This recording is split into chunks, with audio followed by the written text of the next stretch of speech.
The World Poker Tour is brought to you by ClubWPT.com. Never lose a dime playing poker. Guaranteed.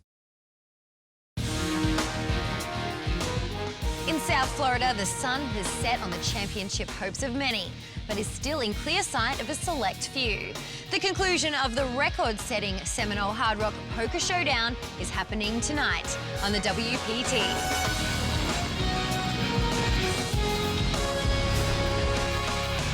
Well, the crowd all standing. He is circling the drain. They are going bare knuckles in the center of the ring. He would love to knock this loudmouth out.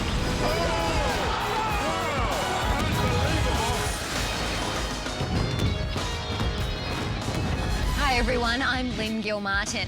Tonight, the World Poker Tour wraps up this blockbuster edition of the Seminole Hard Rock Poker Showdown in Hollywood, Florida. As always, I'm joined by WPT's own poker experts, Mike Sexton and Vince Van Patten. Now guys, with the finish line clearly on the horizon, what is the best strategy at this stage of the game? Well, Lynn, the best strategy right now is to catch some cards. That's what all three of these guys want. Our current chip leader is 28-year-old James Mackey from Kansas City, Missouri. In second place is Afriat from Montreal, Canada. He's an amateur retired businessman. But right now, in third place, has been the hottest guy on the tour this season, Moko Pahuja, a distant third now. Vince, the question is, can he come back and take this title? I still think he can. Well, he could win it, Mike, no doubt about it. But, Lynn, this is the Seminole Hard Rock. This is sacred poker grounds. Greatness has happened. All three players would love to have the bragging rights of beating out the largest field in WPT history. Who will do it? Thanks guys, we shall see. This should be a thrilling finish with the WPT title and nearly $1.1 million up for grabs. Play is set to resume, so let's check the chip counts and get back to the game. There you see the Skrill chip count. James Mackey out in front with 23 million. The businessman from Canada, Afriat, in second place. Moko Pahuja in third. And he's at 50,000. The blinds are 150 and 300. Let's go to the felt. Action on the former clothing businessman, Afriat from Montreal. He's got a pair of sixes. Six. And he will make it 600,000 to go. James Mackey, our chip leader. They call him Mig. He will make the call with an ace-8. And the local Moko Pahuja has a king-queen. He's also going to call. Moko, the hottest player on the circuit this year, 3 times at a final table on the World Poker Tour. Yeah, it's his 5th cash this season as well. So here we go, 3-way action. The flop comes queen, 5-4. Good flop for Moko. He's out in front with 2 queens. Both James and Moko check. 975. Eric's going to take a stab at it with the sixes. 975. You're certainly going to bet that if your opponent's check to you. Only one overcard out there. James Mackey, the 28-year-old, is going to get out of their way. And Moko, of course, hitting top pair. Oh, he is going to check raise, Vince. And a healthy check raise up to 2.45 million. I call. And a quick call by Eric.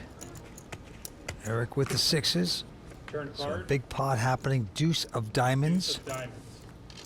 Moko's still out in front with the 2 queens. He's reaching for betting chips. And it looks like a lot of them. About 3.2 million. Now that deuce does give Eric a gut shot straight draw to go along with his 2 sixes, but he is far behind right now. I call. But it's not slowing him down. He's going to call here, Vince. So massive pot brewing here.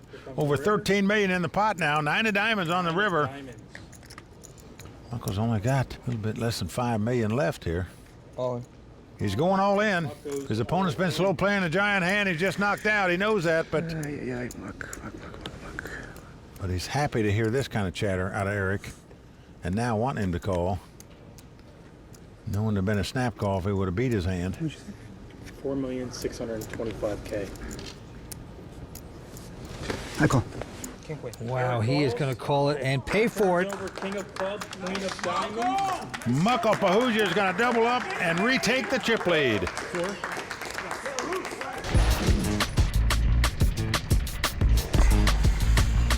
The heater that I'm on right now, it's it's really difficult to put into words. I remember watching the World Poker Tour when I was younger, and just watching some of these guys have these unbelievable years.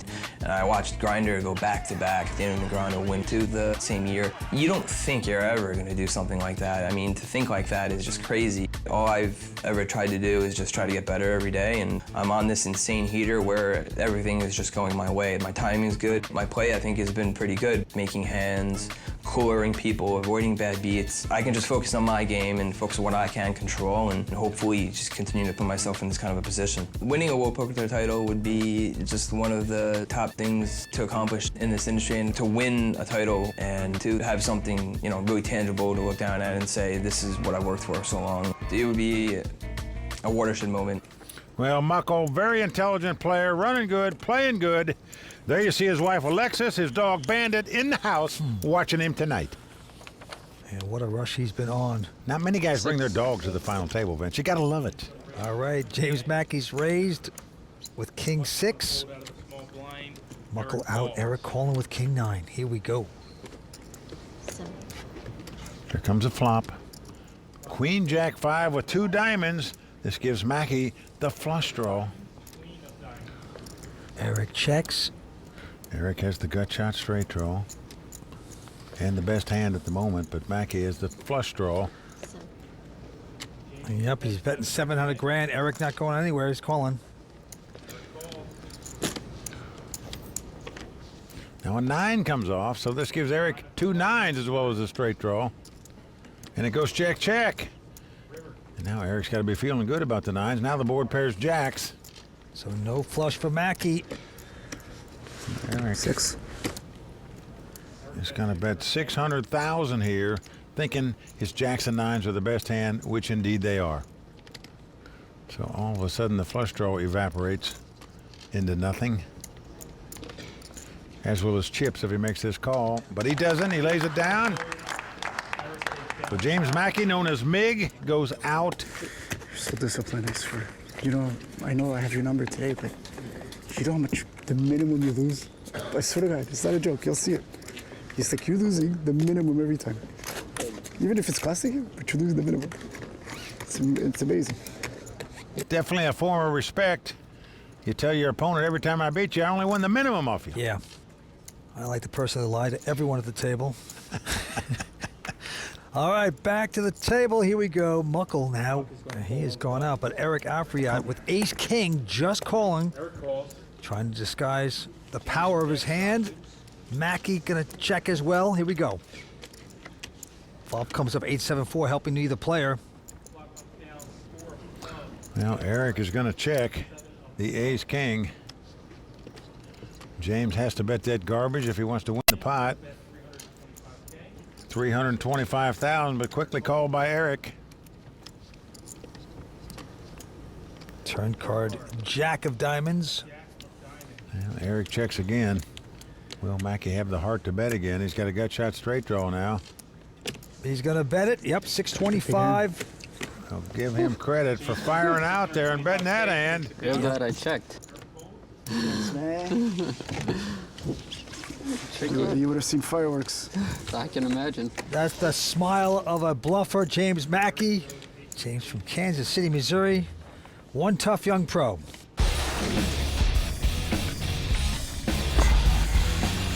I started out playing $5 home games in my dorms with my friends, and after about a year of slowly building it up, I decided I would go pro and play full-time. I won a bracelet within the first 10 live tournaments I ever played.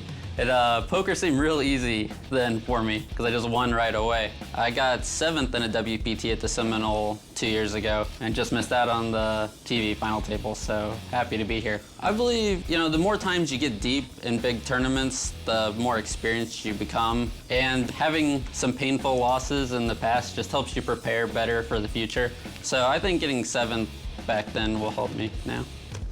Well, I would agree. It's the pain you take when you lose that makes you better, gives you a better chance to win later on. You learn from those lessons. Or you quit and you've retired and you watch this on TV. I don't know. But he didn't. This guy was studying pre-med. He gave that up to play poker. He's doing quite well. Loves animals, though. Says he may go back and be a vet sometime. That's nice. Wouldn't that be nice? So Mackey's got to appreciate the fact that Muckle's brought his dog to the final. Well, Mackey this time has a pair of jacks, has raised. Muckle has folded. Eric, though, with a 10-8, will stick around. Now flop is 7-6-5, 2 spades. As you can see, Eric with the open-end straight draw checks. And James bet 600,000. 1.4. Eric raises. The check raise with the open-end straight draw to 1.4 million by Eric. And you're fearful your opponent's got 2 pair. Might have flopped a straight, but I just don't see how you get away from jacks here. At least not yet. Nope, he's going to call that. James calls. And the clothing man is praying for a straight. Not to happen there. 6 pairs the board. Well, Vince, once you start bluffing, you almost have to continue bluffing if you want to win the pot. 950. That's what Eric is going to try to do here. 950,000 is the bet. But as I said, I don't see James going anywhere with a big overpair like this, and he's not. He has made the call. Last card coming up. It's a queen of spades. Of spades. Now, both players might be afraid their opponent made a flush, but... Eric checks. Well, Eric is just waving the white flag, giving this pot up. James is going to check. Mackey's going to check as well. Well, he just didn't want to get check raised out of this pot. Turns up the jack's going to win it with him. So the man from Kansas City, James Mackey, they call him Mig. He's a great online player. He's got a World Series bracelet. We'll take this one down. 10 would have been nice, though. He's our chip leader. He's going to be tough. We'll be right back with more after a quick pause in the action. Season 12 of the World Poker Tour is brought to you by ClubWPT.com, where VIP members can win their share of $100,000 in cash and prizes every month. ClubWPT.com. Never lose a dime playing poker, guaranteed. Welcome back to the World Poker Tour. We're at the Seminole Hard Rock Poker Showdown, and they are playing for close to 1.1 million here tonight. And the antes are 50,000, but the blinds are going up to 200,000 and 400,000, Mike. And as you can see, Michael Pahuja squeaked back into the lead, just slightly over James Mackey. Eric Afriat has to come from behind if he's going to win this tournament. Action with the button. James Mackey with an 8-7 has raised to 800,000. Muckle out. And Eric. And then he's got the Highway Patrol hand bench, the 10-4. 2.1. He is getting out raising chips with this junk hand. 2.1 million to bet now. Just a 10-4. He's got guts and he's going to win this pot. Boy. As they say at the Highway Patrol bench, which is the 10-4 hand, over and out. The experience at the Bellagio Cup was amazing. After the first few hours of the tournament, I told Kimberly Lansing, just remember, you're gonna interview me at the final table. And 5 days later, she interviewed me to the final table. This tournament here had the same vibe. After the second day, I just had the same magic. You just feel it. You just know that something's gonna happen. Oh boy, on day 2, you just know what's gonna happen. How do they know that? He's a happy-go-lucky, very positive person. Dave's had someone turn it off. What a game he's got. Oh, it's like, no, Very impressive from the Canadian. All right, Knuckle picks up the King-Jack suited on the button here. He's going to raise it like everybody would, 800,000. But right behind him, Eric's got 2 kings. Unbelievable. 1.6. Eric has played so aggressive at this final table. He gets a premium hand. Good chances he'll get paid off with it. Well, he's raised to 1.6. James Mackey goes out. Back on Muckle, making the call. And the flop comes out. Queen 6-3. Yeah, no help for Muckle there. 800. Eric going to bet 800,000. Well, Muckle has nothing but a backdoor flush draw and a backdoor straight draw, but is going to make the call here, Vince. He could be stepping into quicksand here. Turn card. Well, deuce of diamonds. That may actually save Muckle some money. Eric is going to check 2 kings here. Muckle checks right behind him. And now a jack comes off. Well, this will spell trouble for Muckle. 2.5. If indeed Eric bets, which he's doing, 2.5 million. Vince, when your opponent checks on the turn and it's queen high board, I don't see how you can possibly throw 2 jacks away here. You would not think so. And there's the donation. Kings. Nope. The call by Muckle. You can't blame him for calling the way this hand was played. What a crafty check it turned out to be by Eric on the turn there. Otherwise, he doesn't get the action on the river. So Eric taking down that pot with 2 kings. The businessman from Montreal mixing up his play well tonight, no doubt about it. Well, as you can see, with that pot, Muckle went from chip leader to 3rd place in this 3-handed battle of a record-breaking field of 1,795 entrants. Blinds at 200 and 400. Now James Mackey with a pair of 7s. 8. Gonna bet 800,000 here. Muckle folds. Yeah, Eric with the queen 10 and wants to see a flop, so he makes the call. And the flop is a 996. No help for either player, but a good flop for James if you're holding 2 7s. 600.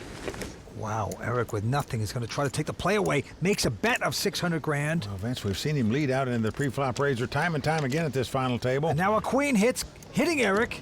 He makes his queens. Well, he was bluffing on the flop. Now he's going to try to get value out of top pair here. 1.2.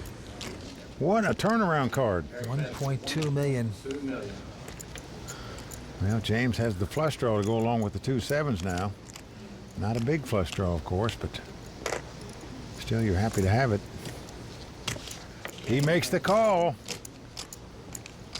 Going to the river. And now a 10 comes off. This gives Eric queens and 10s.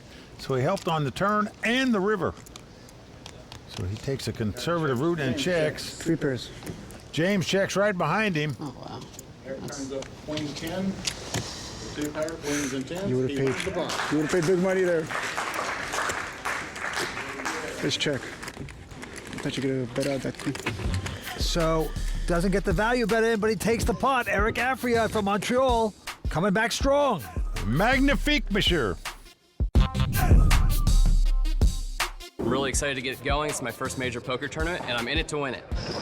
Poker players are, they're looking for an edge. They're looking for something they can beat. Basically, what we do at DraftKings is we take a season of fantasy sports and condense it down to 1 day. I love sports, love fantasy sports, so it just makes the games more interesting. Hi, my name's Andy Albrecht. I won a fantasy football league at DraftKings.com. I think there's a lot of similarities between DraftKings and online poker. The tournament structures, payouts, all of that goes hand in hand. If you're into fantasy sports as much as I am, DraftKings is an awesome site. It's a new chance every day to win something. We've got qualifiers to WPT events where you get your travel package, hotel, buy-in, all that stuff. So you can just play a $2 contest and run it up to a package to a WPT. People are really into the intellectual stimulation of poker, and people that like that are into the same stimulation from fantasy sports. It's all about what you can do to maximize your edge and make good decisions. And in the long run, it's the people that approach the game with the most intellectual, thought process that are going to be the most successful. I won my entry through DraftKings.com, which is a great site for single-day fantasy contests, and I'm looking to add my name to that trophy. The best day I've done on DraftKings, you're looking at it, brother. DraftKings! This episode of the World Poker Tour is brought to you in part by DraftKings. If you like poker and sports, then you're going to love daily fantasy sports at DraftKings. Go to DraftKings.com, enter promo code WPT, and start playing today. Welcome back to Hollywood, Florida, and the Seminole Hard Rock Poker Showdown. Well, Mike, it's pretty incredible how many players showed up here at the Seminole Hard Rock Hotel and Casino, 1,795, but some of them got into the tournament through a satellite or qualified. Well, you're right, Vince. And one of those newbies that got in this tournament was a guy named John DeSante, and he got in by qualifying on ClubWPT.com. That's right, Mike. Now, he didn't win the big bucks, but he got to spend some time with the Royal Flush Girls. Had a great time. He also met one of his idols in poker, and that is you, Mike Sexton. Well, we had a great time with John. He's a good guy. Very enjoyable week with him, and I'm sure he had a great VIP experience here at the Seminole Hard Rock. You can do the same. Go to ClubWPT.com. Check it out today. Become a member. Who knows? You might win a seat in a live WPT event, just like John did. ClubWPT.com. Never lose a dime playing poker. Guaranteed. Let's get back down to the felt. Well, for the first time tonight, the Canadian Eric Afriat out in front with 21 million. James Mackey in second with 17 million. Muckle Pahuja in third with 15 million. Action on Muckle. He lives just a few miles away in a place called Coconut Creek, Florida. He's going to go out of this hand, and now Eric. Oh, he's got a gigantic monster hand, ace, king of spades. And he's going to start out with a $1,000 bet here. Right behind him, James. Let's take a look at his cards. Look at this, Vince. He picks up a pair of sevens for the second straight time. He got burned with them in the last hand. Let's see what happens here. $2 million. Well, first thing he's going to do is raise it to $2 million. Getting aggressive. 34. Well, 3.4 million now the bet. So the 4 bet by Eric here to 3.4 million. Now what do you do with 2 sevens? Well, you call. That's what James is doing. Big pot brewing here between these two guys. Here's the flop. It's a jack 5-3, but there's 2 spades out there. Gives Eric the nut flush draw. 1.6. 1.6 million is the bet. Yeah, Eric's going to bet on the 4 flush. James with just a pair of sevens. Well, don't see you throwing this hand away here just yet for that size bet. And James is making the call. Yep, he's going to invest deeper. So right now the 2 sevens out in front. Going to the turn card. Eric would like to hit a spade, and he gets the spade. The dream card comes off. Eric with a nut flush, his opponent drawing dead. Let's see how much he bets now. 1.6. 1.6 million. The pot's got over 10 million in events. Doesn't want to chase his man away. I can't blame him. Well, this is a very small bet for this size pot. And it is working, Vince. He is just reeling him right in here, it looks like. Oh, Remember, man. whatever Mackey puts in there is just going over to the other guy's stack because he is drawing dead. He doesn't know it, though, and he has made the call. And to the river card, it's a 6, so Eric still with the absolute nuts. What's the right amount to get to extract from your victim?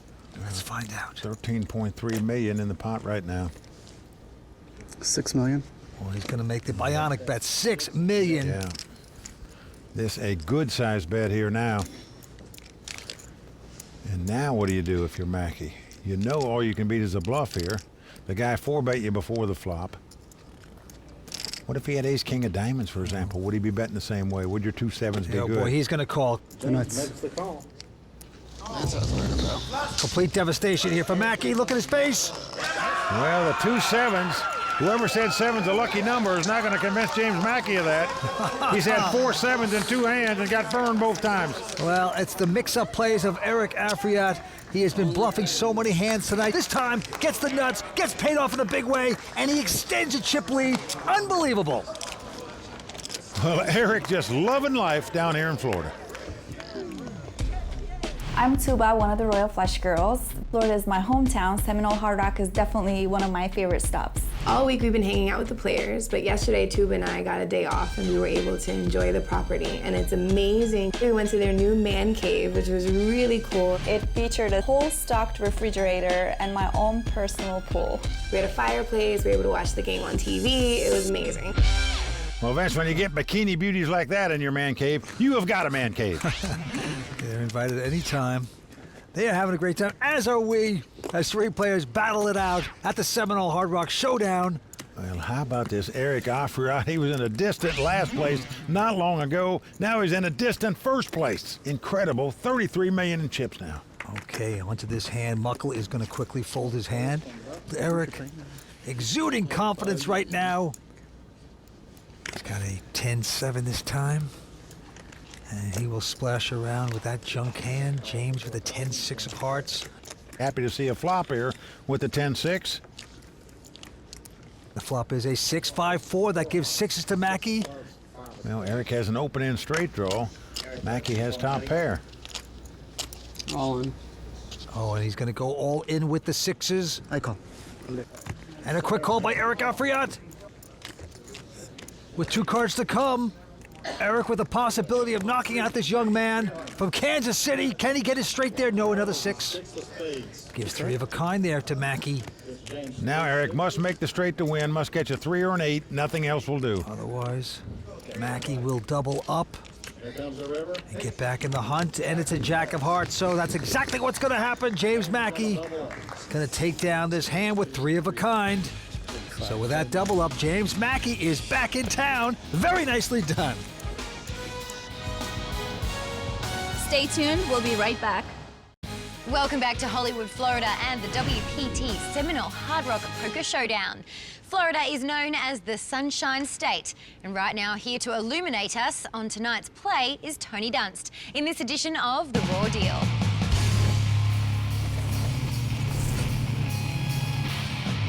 We just witnessed back-to-back hands that seemed like mirror images.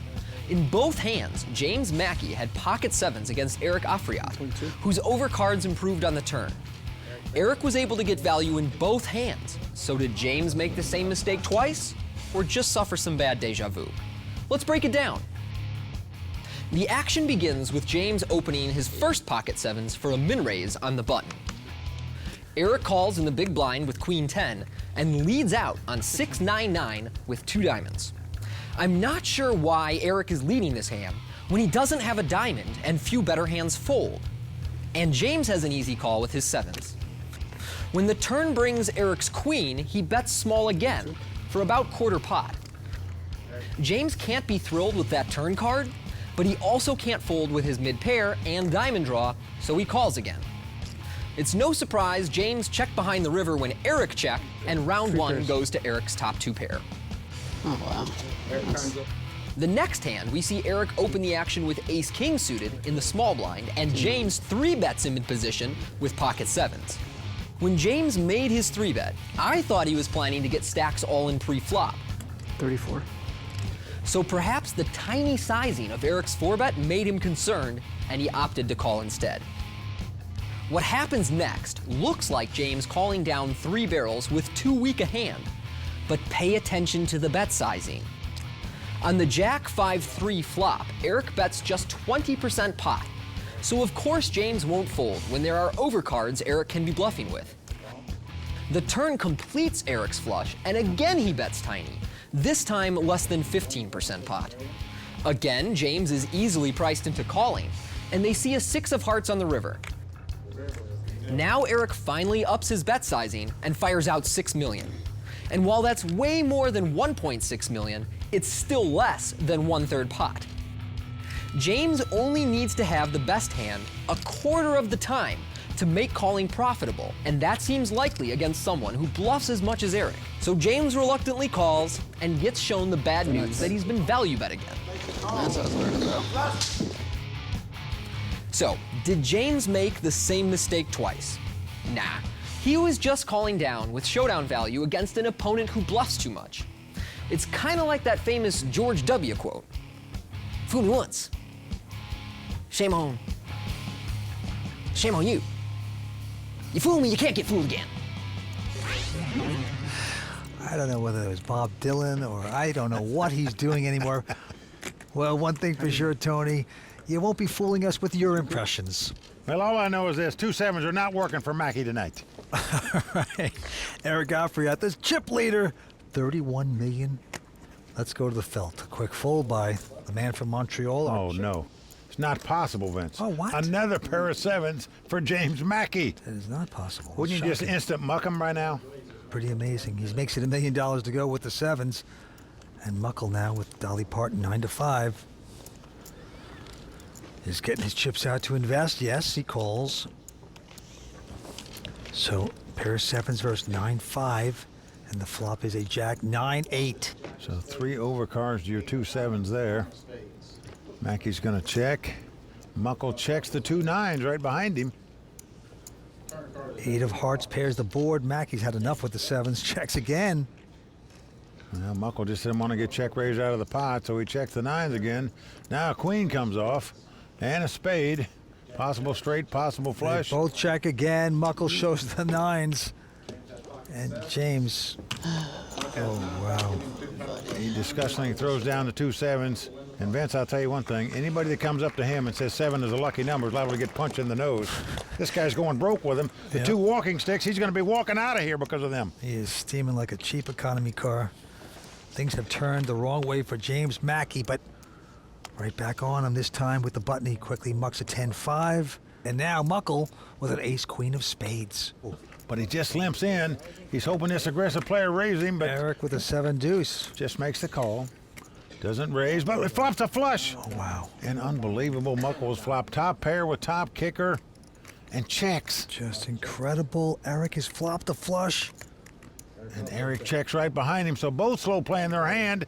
Now aces and queens for Muckle. Incredible.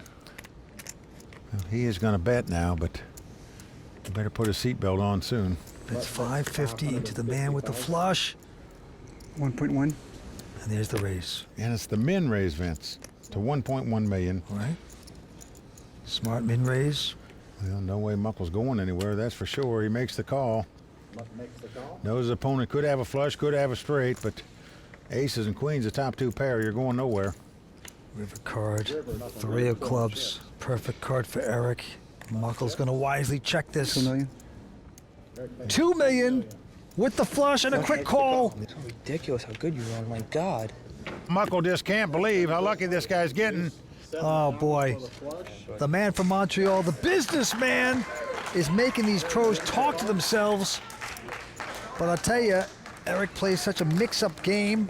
Great deception. And that's what's paying it off for him. Making some great moves here tonight. He extends his chip lead. Now right back on Muckle. He's got a pair of 9s. And he will raise to 800,000. Eric gets out of his way. James Mackey with a king 7 of clubs. All in. And he says all in. All in, and a quick call by Muckle. Well, I'm surprised Mackey would move all in with a 7 in his hand. Unlucky as that card's been for him, but let's see if we can get lucky here. Muckle has him covered, so James Mackey's tournament life on the line. If he loses, he'll be out in 3rd place. 5 cards to come. Here we go, Mike. 10-6 deuce. Save for the 9s right now. James behind at this point. Muckle in front. Ready to break his 28-year-old opponent. Here goes the turn. And it's a queen. No help for James. Well, there you see Muckle's wife Alexis and the dog Bandit sweating the river card here. James Mackey, WSOP bracelet winner, in a lot of trouble. Needs the river out here. Let's take a look. Can he catch his king? Here it comes. It's a jack. Well, that's going to do it for the 28-year-old James Mackey from Kansas City, Missouri. Great effort this week. Out tonight in 3rd place. James Mackey is sackied out of here. 441, he'll take home. Good job, James. A big effort, a great player. Let's talk to him. I'm not too happy, obviously. Made a hero call that went wrong against Eric. That's how it goes. So yeah, very disappointed. Impressive run by James Mackey, our 3rd place finisher. It's now down to Mukul Pahuja and Eric Afriat to battle it out for the title. Heads-up action from the Seminole Hard Rock Poker Showdown is coming up next on the WPT. Welcome back to the WPT Seminole Hard Rock Poker Showdown, where the heads-up battle is about to begin between Mukul Pahuja and Eric Afriat. The Royal Flush Girls at Tuba and Angelique are bringing out the money, plus the special 24K Monster headphones that will be awarded to our champion. Before play starts back up, check out the conversation I had with both players on the break. Now, of course, we're on your home turf. Do you think that that's a little bit of an advantage for you, having all the support from your family and friends? Yeah, definitely. I have support wherever I go, but it's always nice to be home. My wife here, my dog here, and all my friends and stuff. So he's got a lot of support too. It's a fun atmosphere. You know, it's gonna be fun. All right, well, good luck. All right, thank you. Eric, here you are heads up with possibly the toughest player at this final table. Tough, even scary, just to give you an idea. Really? I thought I was a scary player to play against, but I think I met my match, so this is going to be a great heads-up match. Who will be named the champion of the largest event in WPT history? Heads Up Action is about to start, so let's get back to the call of the game with Mike and Vince. As we start out heads up play, Eric Afriat out in front. He was the lone non-professional at the table, but yet never seemed intimidated by any of those guys. Seemed to play more aggressive than everybody at the table. And here he is with a big chip lead, playing heads up for the title. $50,000 ante, 250 and 500 are the blinds at this point. It's going to be exciting. Let's go to the felt. Muckle on the button here, going to raise it up to $1 million with the ace-6. Eric with a decent queen jack. Offsuit makes this call. Here we go. And the flop is a 10-7-7. Helps neither player. And you know the game's out of the mud when a min raises to $1 million. That is true. Eric's going to check, and Muckle with the ace high, the continuation bet of a $500,000. And Eric quickly calls him with the queen jack. He's going to get stubborn. Turn card is another 10, so 10s and 7s. Eric checks again. Muckle checks as well. 4 spades on the river. Eric checks again. Well, Muckle now believes his ace high is the best hand, so he's going to bet the 2 pair with the ace high.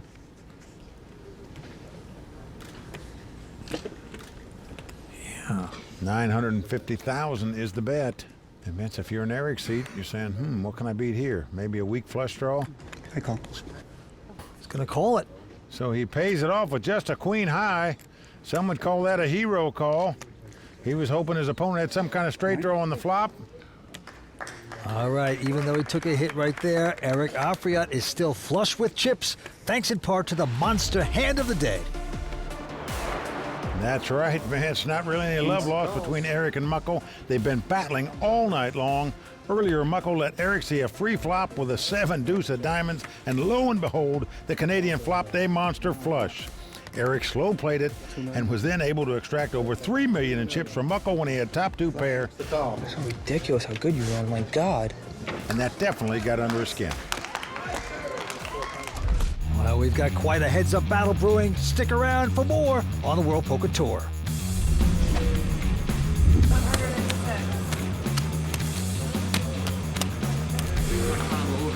Next time.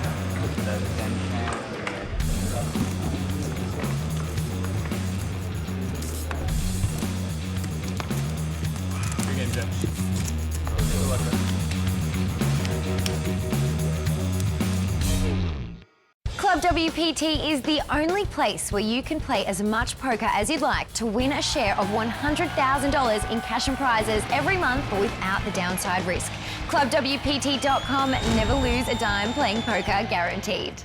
Welcome back to Seminole Hard Rock in Hollywood, Florida. All right, we got a heads-up battle here at the Seminole Hard Rock Poker Showdown. Eric Afriat from Montreal with $40 million. Muckle Pahuja, the local hottest player on the tour with about $13.4 million. All right, action's going to be on Muckle. And he's got a queen 9 this time. Blinds at 250, 500. Muckle's just calling. Yeah, limps in on the button here with the queen 9. One more. Perhaps lucky to do so because Eric has an ace jack of hearts and he will raise. Yeah, shoots it up $1 million more. And Muckle made a call. Wants to see a flop, so he's going to make the call here. Here we go. Ace jack versus queen 9, and it is a jack 7-8. How well is Eric running? Top pair, top kicker. $1 million. He's going to bet $1 million is all. With the jacks. And Muckle with the gut shot straight makes the call. Muckle dreaming about a 10 coming off there. Can he get his 10? No, an ace appears that gives aces and jacks to Eric. Yeah, top 2 pair for Eric, but with possible flushes and possible straights out there. No chance to check raise on this. He's going to lead right out and bet $1.4 million. That's going to get the job done as Muckle folds. So Eric extends his chip lead. It's not a good turn for you. Eric Afriat, 44 years old. He's got family and friends here that flew in from Montreal to watch this display of poker, and it is working out so beautifully right now. Can he close? Well, he might be a non-pro, Vince, but he's been playing poker for 25 years, so certainly has experience. $1 million. Well, here he goes. He's got a pair of 8s and has raised to $1 million. 1 million. Muckle behind him with a king 9. Now, Muckle knows this guy could raise with any 2 cards, especially with his chip lead. All in. Whoa. So he's going all in with the king 9? I call. And Eric's going to make this call. This is my flip. This is my flip in this tournament. Muckle Pahuja must win this pot to stay alive in this tournament. Otherwise, the amateur businessman from Canada will be our champion. Oh boy, Muckle Pahuja going to the rail. Day and a half ago. Everybody on their feet. There's the Canadian contingent. Here we go with the flop, Mike. And the flop is a 5-5 deuce. That's good for Eric Afriat. Well, Muckle must catch a king or a 9 now to take the lead. Eric can't believe it. He's laughing there. Loves that flop. Muckle disappointed, obviously. Will the snowman stand up? That's the question. Going to the turn. And 4th Street is a 10 of diamonds. So we are down to the river. Muckle Pahuja must catch a king or a 9 to have any hopes of winning this tournament, or it's over. Well, a major upset, 1 card away. We will see if the Canadian can take down this huge title. Well, Eric Afriat in prayer mode right now. Can he dodge a king or a 9? He has done it. Wow. It's over.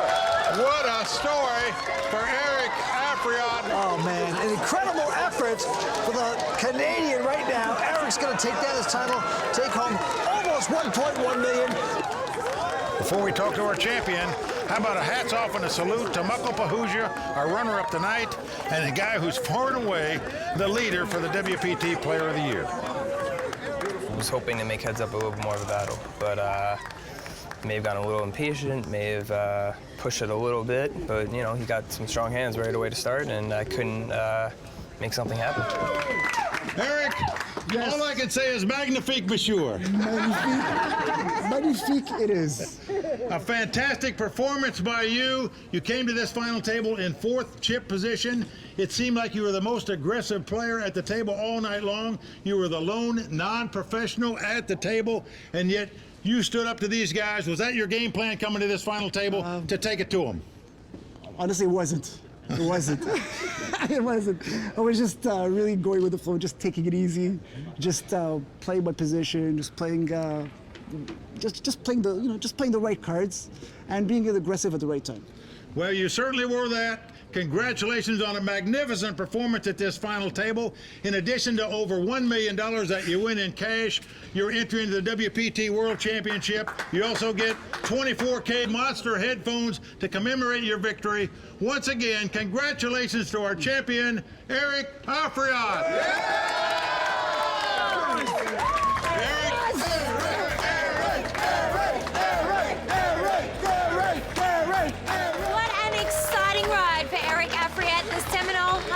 Poker Showdown champion. Be sure to join us next time when we travel to Borgata for the season-ending WPT World Championship. For Mike Sexton, Vince Van Patten, Tony Dunst, the Royal Flush Girls, and everyone at the World Poker Tour, I'm Lynn Gilmartin. See you next time on the WPT. I don't understand what this is for here. The World Poker Tour is brought to you by ClubWPT.com. Never lose a dime playing poker. Guaranteed.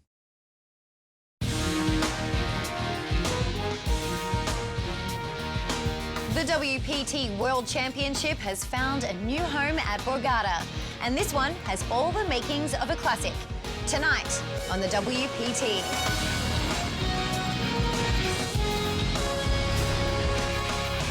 Well, the crowd all standing. He is circling the drain. They are going bare knuckles in the center of the ring. He would love to knock this loudmouth out.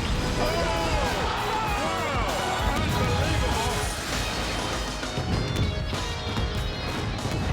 Hi everybody, welcome to the World Poker Tour. I'm Lynn Gilmartin.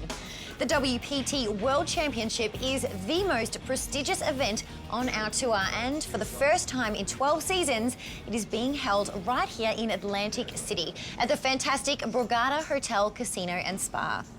5 days ago, the best and brightest from around the world ponied up the $15,000 buy-in and took their seats to prove they have what it takes to win the final and most coveted title of the season.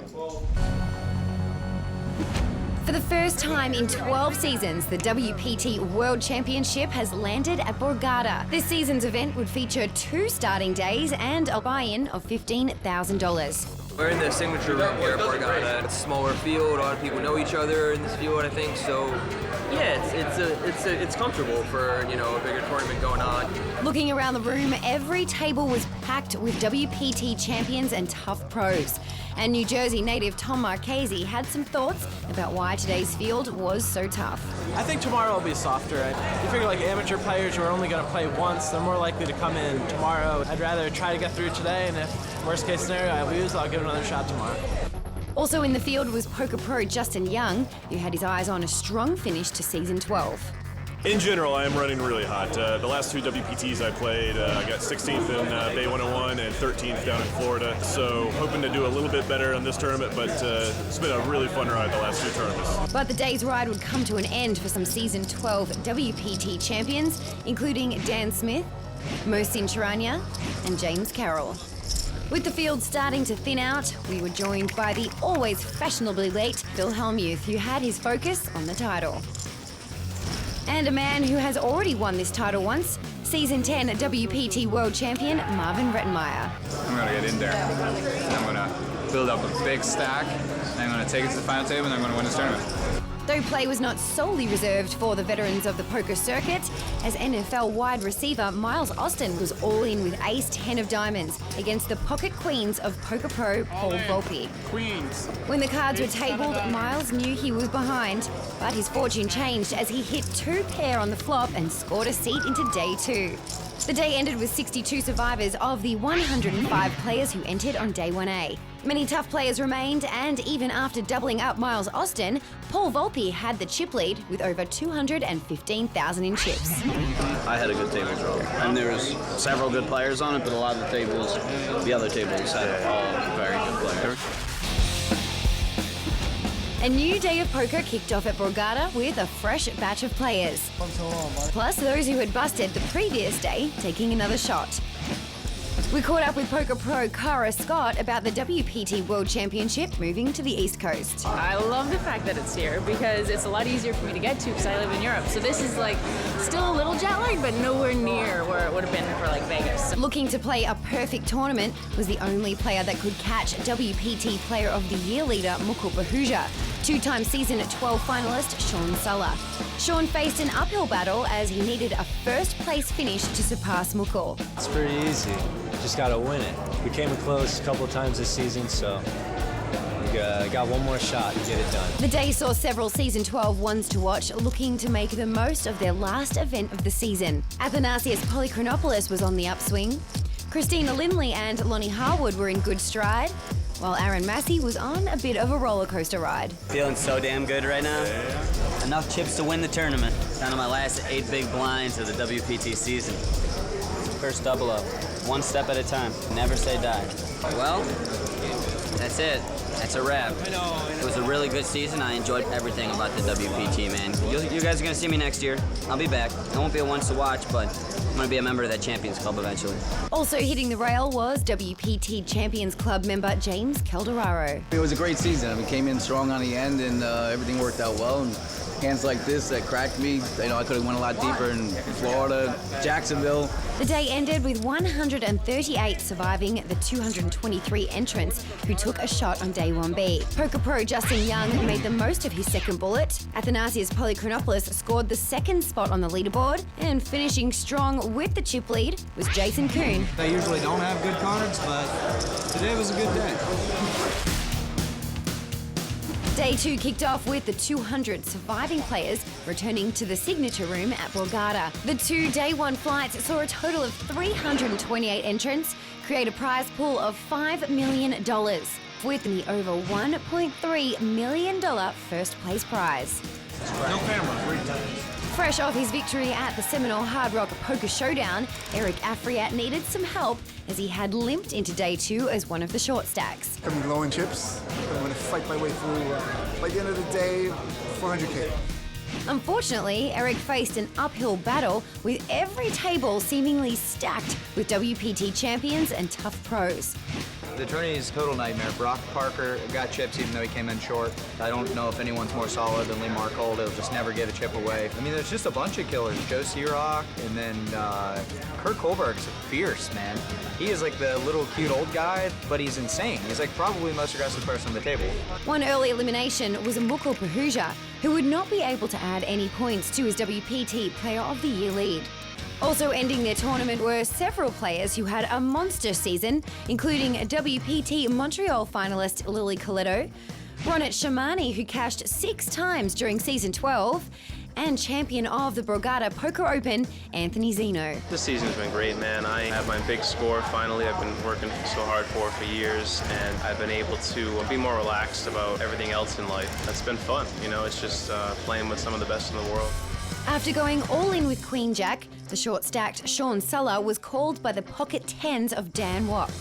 No help on the board eliminated Sean from the tournament and locked up the WPT Player of the Year title for Mukul Pahuja. For my first season, it was the best I can ask for besides first place. We got close to first place a couple times, so I think next year we'll put my name on that cup. When play came to an end, 68 players remained. In an unbelievable turnaround, Eric Afriat, who came into the day with just 34,000, finished as chip leader with over 1 million in chips. In my life, I learned to play with no cards. So now I'm getting blessed with such amazing cards. It's like the game became easy. Eric had a huge lead over the season 12 ones to watch Athanasios Polychronopoulos, followed by Jason Kuhn, who also cracked the $500,000 mark leading into day 3. Play shifted to the Borgata Poker Room on day 3, and the remaining 68 players settled in for some intense action. Poker pro Maurice Hawkins knew what would happen when the field hit 36 players. I think you get paid a little bit of money, but in first and second, maybe even third, that's a good spot. Gotta represent. 3-time WPT finalist and self-described psycho ninja, Kurt Kohlberg's colourful wardrobe matched his colourful personality and attracted the attention of royal flush girl Ivy Tevez. We're a match made in heaven, you can tell. There you go. Amazing. Phil Hellmuth, who has cashed in 4 previous WPT World Championships, was having a rough day, but in classic form. I'd like to see a bluff. We would all love to see a bluff right now. Yes! Yes! It's over. High five, sir. Local poker player Catherine Devo was full of emotion, playing in the biggest buy-in event of her poker career. I was really, really nervous to start the day, but the nerves have calmed down. But now I'm really excited because we're down to 57 players, and once you make the money, you can really play poker. Nerves were not exclusive to the rookies. Even experienced players like Season 10 Borgata Poker Open champion Bobby Abudi felt the vibe in the room. It's a different sort of atmosphere being the 15K and the Players' Championship. It's definitely a little bit more stressful, not even just for the money, but for the prestige of the event. Borgata, hometown, I'd like to do well. After going all in with Ace-6, Phil Hellmuth was called by Byron Kaverman, who dominated Phil with Ace-Queen. No help on the board sent Phil home just short of his 5th WPT World Championship cash. It seems completely unfair to me. This is when I play this great, this championship event. I've been there so many times, can't seem to win it. Down to 38, players went on a dinner break as 2 hands finished up. In one hand, Kurt Kohlberg called the all-in bet of Michael Lavoie with pocket kings. Michael turned over Ace-Queen and failed to improve as the board ran out, sending him home short of the money. While in the other hand, Maurice Hawkins knocked out WPT Champions Club member Mick Schulman. We're in the money! We're in the money! The back-to-back eliminations burst the money bubble, although most players were unaware as they were enjoying dinner. I'm thrilled. I can't believe you're telling me this. I think I can enjoy my dinner now. Safely in the money, play did open up and the eliminations piled up. One of the first players knocked out was Season 12 Ones to Watch Athanasius Polychronopoulos, who reflected on his season. Generally, I just had a good time. I love it here at the Borgata. It's like my home casino. It's where I play the most. So when the championship was supposed to be held here, I was like, oh yeah, easy. I'm going to win. No problem. Sweet. Athanasius was followed out the door by fellow Ones to Watch Lonnie Harwood in 29th and Season 12 Legends of Poker champion Jordan Christos in 27th. Also hitting the rail were Maurice Hawkins and Catherine Deaver, whose confidence was high after playing against this strong field. I don't think they're that much different than the people I play with on a regular basis. I actually found that out. They weren't as tough as I thought they were going to be. With Jeff Madsen's bust out in 19th place, play ended for the day. The 18 remaining players would return for day 4 to play down to the televised final table. Maintaining the top spot on the leaderboard for the second day in a row was the newest WPT champion Eric Afriat, who was looking for back-to-back victories. Honestly, I'm more confident than ever. All the tough guys, they're all gone, so now it's like I feel like it's getting a little easier. Eric may have felt the tough players were gone, but the field was still full of stone-cold killers. The remaining players are in the money, but who has what it takes to survive and make it to the final table? Find out when we return on the WPT. Welcome back to Borgata and the World Poker Tour's coverage of the season-ending WPT World Championship.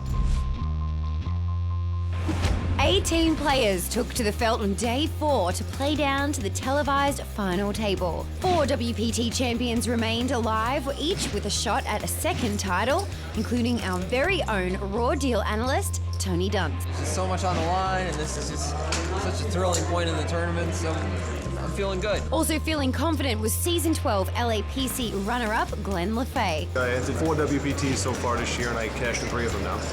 So I'm feeling pretty good. Even though I got the chip leader on my left, I feel like he's loose, and I feel like I can double up a couple times against him. Glenn had his sights set on Eric Afriat, but it was Byron Kaverman who would be his downfall. After calling his all-in bet pre-flop, Byron hit his straight draw on the river to beat Glenn's pocket sevens and eliminate him from the tournament.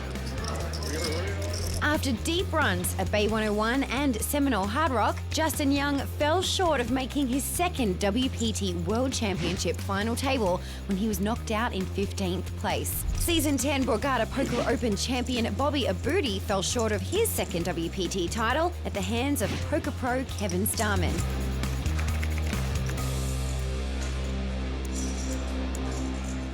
And after his monster back-to-back deep tournament runs, Eric Afriat was sent home in 11th place. The Canadian champion took his elimination in stride. Last week was a dream, winning the WPT at the Hard Rock. Coming back here, chip leader 2 straight days in a row, I'm delighted. But I always have a philosophy that chip leader never wins. Down to 10 players, poker pro Brock Parker was knocked out after running his pocket nines into the pocket kings of Kurt Kohlberg. Byron Kaverman, who had already secured a record-breaking 7th WPT cash in a single season, was in the chip lead, followed closely by Kevin Stallman. With just 7 players remaining, a huge pot developed between 3 of the chip leaders. On a Queen 9-8 board, WPT champion Anthony Gregg checked to Kevin Stallman, who bet holding the nuts and was called by Byron and Anthony. The 9 of clubs on the turn gave Anthony trips. Both he and Kevin checked to Byron, who made a bet. Anthony then check-raised to 1 million, followed by a 3-bet from Kevin.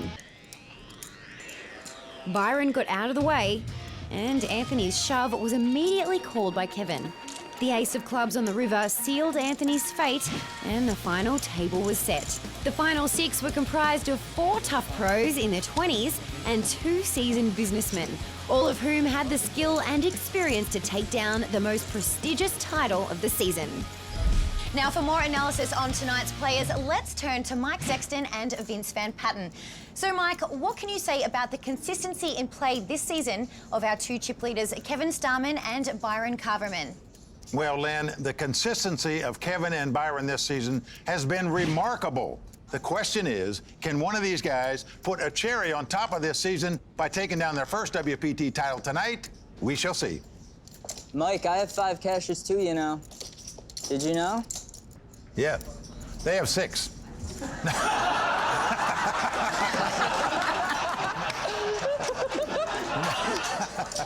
You win. And Vince, how about the remaining players making this final table? Well, there's some great players at this final table, but let's talk about the guy, first of all, that looks like he's been finger painting on his jacket again. There he is, the great Kurt Kohlberg. Very entertaining player.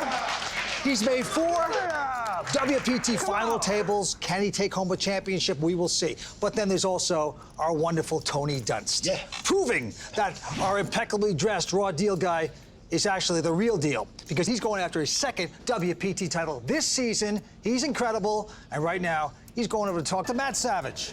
Thanks, Vince. Tony, your last final table, you came in as a chip leader. Tonight, you're one of the short stacks. What's it going to take to get it done? I mean, it's probably going to take winning some coin flips, coolering some people. You got to run good to win any tournament, but especially when you come in low on the ladder. What's so special about the WPT Championship title? I mean, it's the most prestigious one we have. It's a $15,000 event, and anytime you have an opportunity to collect a 7-figure score, I think that's, prestigious by itself. All right, Lynn, let's see if he's got what it takes to get it done tonight. Thanks, Matt. So, who will be named the final champion of Season 12? Play at the WPT World Championship final table is about to get underway. So let's get down to the felt. Well, there you see the chip counts brought to you by Skrill. Kevin Stallman out in front with $5.6 million. Byron Kaverman in second place with $4 million. And Vince, these two guys grew up within 45 minutes of each other. Amazing. They're here in first and second place. That's what they're playing for. The winner tonight getting over $1.3 million. Let's get going. Annie's will be 5,000. Blinds 25 and 50,000. Action on the young guy from Vegas, Ryan D'Angelo. He's got ace high. He mucks. Kurt Kohlberg right behind him, also mucking. Action on Abraham Karatki, a local here. He's folded. Byron Kaverman with king 10 will raise. Stallman out, but Tony Dunst has picked up a pair of 7s here.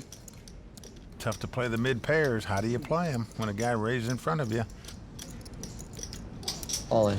Well, that's how you do it. You just move in with him. He is not afraid to get knocked out on hand number 1. He's going to push all in. Will he get this action? Byron with king 10. No, he's going to fold it. Well done by Tony Dunst right there to move all in and take it down. He told me he was much more relaxed coming into this final table than he was when he had the big chip lead down in St. Martin, the event that he won. But he said when you're a big chip leader, the pressure's on because you're expected to win. Now he's relaxed, He's just going to let things fly. We saw that in deal number 1. All right, back to the action on the non-professional, the businessman, Kurt Kohlberg, who has made many final tables on the WPT. A quick fold by him. Kurt has a master's degree in international business from MIT. Abraham also won't play. Kaverman going out. Abraham with the master's at law degree. And Kevin Stallman, who used to work on a farm, Vince. He was a masonry, used to milk cows. That's the diversity we have in poker. What's on him, and he is going to raise it. He looks a little like an Amish guy. Like he's been cow plowing all afternoon and then gets to the poker table. But he has raised, and look who's got the 7s this time. All in. He's playing them just like Tony did. He's moving all in with them. Now he's up against a guy that can afford to make this call, though. You can't push this farm boy around, can you? He's got his king jack. Will he get stubborn? No, he's going to fold. What's up, man? Don't mess with our blinds. Don't mess with our blinds. The 28-year-old pro, Ryan D'Angelo, taking down that pot. And Vince, ironically, Tony Dunst and Ryan used to be roommates when they started out earlier in their career. Here they are sitting side by side, fighting it out for a WPT championship title. Some things never change. Stay tuned. We'll be right back with more from Borgata. Borgata is my home casino, my home poker room. To be the final 6 is fabulous. It's a big one. It's the last one of the season. The WPT has been great this year, and I was looking to close out on a high note. Winning this event would mean the world to me. I always wanted to be a millionaire. Love to have $1 million in my bank account and just have to pay buku bucks in taxes. Sounds fantastic. To win 2 WPTs in 1 season, it's just crazy. Like, that doesn't happen. To do it, working for this tour and doing a segment on it would just be the trifecta. It would just be so perfect. You just have to be zen. You have to be totally calm. You have to see each hand for what it is. I've been focusing a lot lately on just playing one hand at a time and just being real tuned in. This is a really serious final table, and you're gonna have to earn your chips today. But that's why I'm prepared as the Psycho Ninja to do whatever I have to do, whatever techniques, whatever psychological intimidation is required to take the title down. I'll do it. I'll do it. Oh, you gotta love Kurt Kohlberg, the 4th WPT final table for him. The question is, can he get the job done and take the title tonight, Vince? He's an exciting player. We will see. Action on Abraham Karotki. He's a local. He's a semi-retired real estate developer. He's got King, Jack of Diamonds. He's a bit of a controversial character here, Vince, in that he won a ladies tournament a few years ago, entered it. Because discrimination didn't play, and he won that tournament. So that's interesting. Not sure how popular he is with the women around here. Well, he's raised to 105. Byron out. Kevin Stallman looks down at the ladies. Pair of queens. Speaking of ladies, 3 bets it to 275,000. Tony and Ryan out. Good luck, gentlemen. Kurt out. And a quick call by Abraham. Yep, he's going to look at a flop here. So queens up against King Jack. Let's go. Yeah, flop 8-5-4. Abraham checks. Looks like a good flop for 2 queens here. So certainly Kevin is going to make a bet. 475,000. Abraham going out, so the rich getting richer. Kevin Stallman taking down that pot to add to his chip lead. Abraham looking a little annoyed by that. And we move on. Action is going to be on Kurt Kohlberg. First to fold. Quick fold by Kurt. Abraham also going out. Byron not going to play. So Kevin Stallman this time with a queen 10. Likes the position. Gets the chips out. Going to raise. And right behind him, Tony Dunst has picked up the weapons of mass destruction. The pair of aces. Well, incredible. Tony won the first hand. He played with 2 sevens. Now the pot's been raised in front of him, and he picks up 2 bullets. The dream hand. Let's see how he's going to play him. Well, he's going to raise. 260. Makes it a nice, comfortable 260. On to Ryan, who has a king-queen. And of course, he can't play that at this point. Back on Stallman. Going to give it up. So Tony Dunst taking down yet another pot. And Vince, he does the raw deal, but he's been the real deal this season on the World Poker Tour, going for his 2nd WPT title tonight. Man, this is fun, isn't it, boys? It is interesting, isn't it? I'm having a great time. Yeah, I bet you are, Kirk. It was the best. You say I'm the best. Generally, that's what the ladies say. I bet they do. I bet they do. When I take down these pots, lumberjack style, baby. Extra wood. I said lumberjack style, baby. Extra wood. Damn it, Kurt. Let's go back to the table. Abraham. Yep, he's going to raise it up. Makes it 115,000 to go. Kaverman and Stallman both go out now. Tony Dunst, let's take a look at his cards. Can he pick up another pair? No. He goes out. Byron D'Angelo's picked up 2 kings. Can't be. The wired pairs, and he'll repop, of course, the 300,000. Kurt folds. All in. And an all in by Abraham. I call. Insta call. Wow, it's like he didn't want to call with the 2 kings, Vince. Oh, boy. So it's ace queen versus 2 kings. Ryan out in front. Come on, baby. There's Abraham's wife, Allegra. Well, Abraham on his feet knows he's got to have some help to knock Ryan out of this tournament. Let's see if he can do it. There's Ronit, who's Ryan's girlfriend. And incidentally, she's cashed 6 times this season on the World Poker Tour events, more than he has. Here comes the flop. It's ace-10, 3 of hearts. Abraham hits the ace. He's hit 2 aces and taken the lead. Oh. Well, he gave the fist pump, and now he realizes his opponent's got the nut flush draw. So far from over. Oh, Ryan's girlfriend, Ronit, just can't take it, Vince. Here comes the turn card. It's a 7 of diamonds. No luck there for Ryan. Ryan looking for a king or a heart. 1 card away from elimination here at Borgata. I think it's the 7 of hearts. Try not to freak out when you hit. I was trying to figure it out. I think 7 of hearts. trying to stay positive. I'll call a Black King. Let's see. Black King spicy. Abraham with the killer instinct wants to knock out Ryan. Will it happen with one more card to come? Rona in prayer mode right now. Her man needs help on the river to stay alive. All right, let's see the river. Last card coming up. Can Ryan get lucky? King! Whoa! 3 kings on the river for Ryan D'Angelo, and he wins this pot. There you see his girlfriend Rona jumping for joy over there. Devastation for Abraham as he mutters to himself. Double up, baby. We're winning this tournament. Wow, what a river card. Ryan D'Angelo has been hugely out of this world lucky. What a card. I love you, Tony. I've seen him no less than 7 or 8 times pull out miracle pulls with the worst hand on the river. It's just incredible. I told you, Uncle Tom. What did I tell you? We still have 6 players left. Stay with us. We'll be back with more exciting action from Borgata right after this. Lots of action. Are you looking for a fun, exciting place to play poker online? Then check out clubwpt.com. Enjoy all the poker you want for free. ClubWPT.com. Never lose a dime playing poker, guaranteed. Welcome back to Borgata on the World Poker Tour. We're at our championship right now. 6 players have started, 6 still remain. And just before the break, Ryan D'Angelo and Abraham Karatke got tangled in the monster hand of the day. Just incredible drama here at Borgata tonight at this WPT World Championship. All in. I call.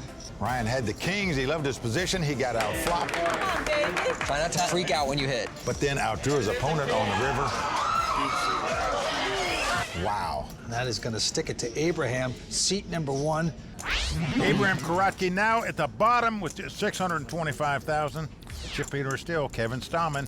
Byron Kaverman with $4 million, and Ryan D'Angelo has moved into 3rd after doubling up right there. He's got about $3 million in chips. All right, back down to the felt we go. Action on Byron Kaverman. Quickly folds his hand. Kevin Stallman, the chip leader, out, and Tony goes away. And Ryan out as well, so the 4 young pros in their 20s all out, letting the 2 businessmen battle it out here. Kurt Kohlberg. Looks like he bought his sweatshirt at Chuck E. Cheese. Raise.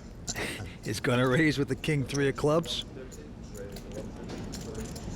Well, Abraham looks down at an ace-10, and when you only have $600,000 left and you're up against just a small blind, you're happy to get your chips in with that. This is the battle of the blinds, the battle of the senior citizens. What do you mean, senior citizens? What are you talking about, senior citizens? You're throwing Kurt off, Mike. All right. The battle of spring chicken. You must think he's a teenager wearing that outfit. Hell yeah. Nice hand. And it gives it up, so Abraham wins a small pot after losing a big one a minute ago. So, guys, last night I want to say a couple of nice things about Tony Dunst. Thank you. Last night, he's generally a great guy. After we had dinner, we went out to a nightclub. Of course, all the ladies flocked to me, and I want you to know, Tony, you were such a great wingman. Thank you for taking down all those phone numbers for me. I believe in New Jersey, they're known as grenades that I was trying to prevent. I got to tell you, I think Kurt's bluffing there. All right, back to the hands. Abraham and Byron out. Kevin Stallman with a king, queen, and he will raise to 100,000. Tony with a little pair of 5s wants no part of that, folds the hand. Ryan out as well. To Kurt Kohlberg, he's got an 8-6 of clubs. Yeah, but he's in the big blind. I'm going to cost him another $50,000 to call. But look at this, Vince. It looks like he's getting out raising chips.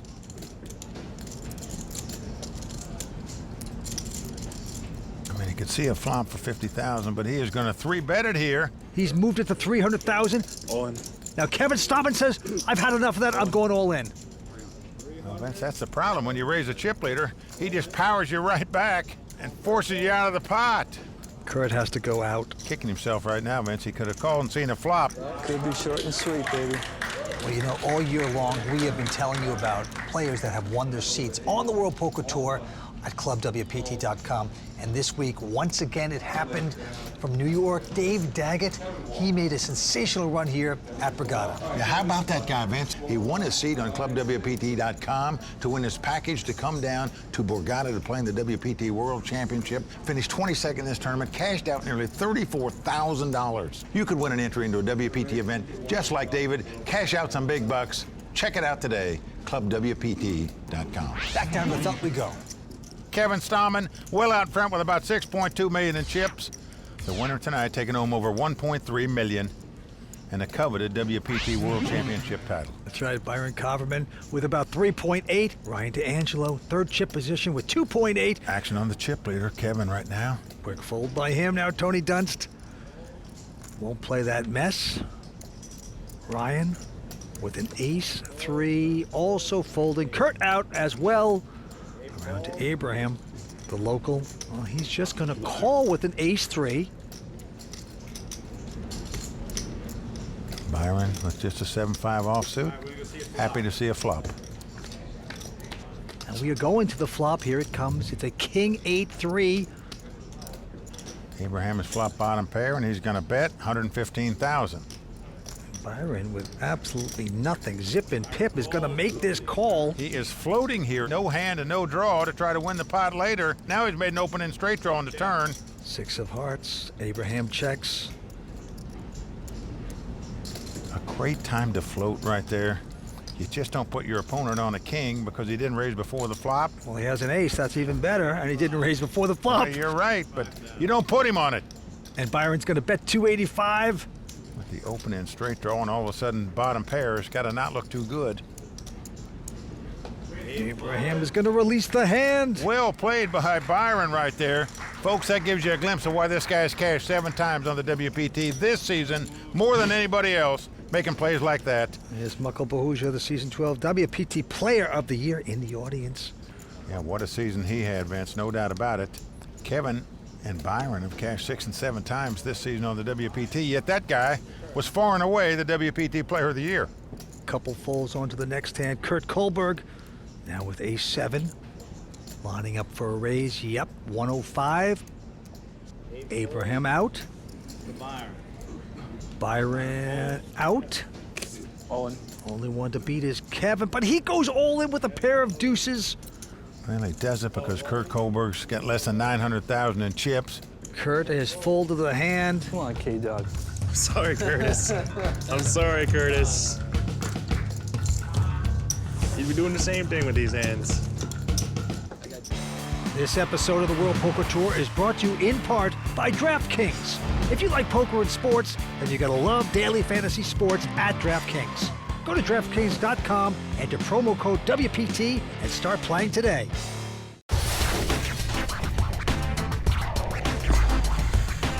Tony Dunst is the WPT Caribbean champion.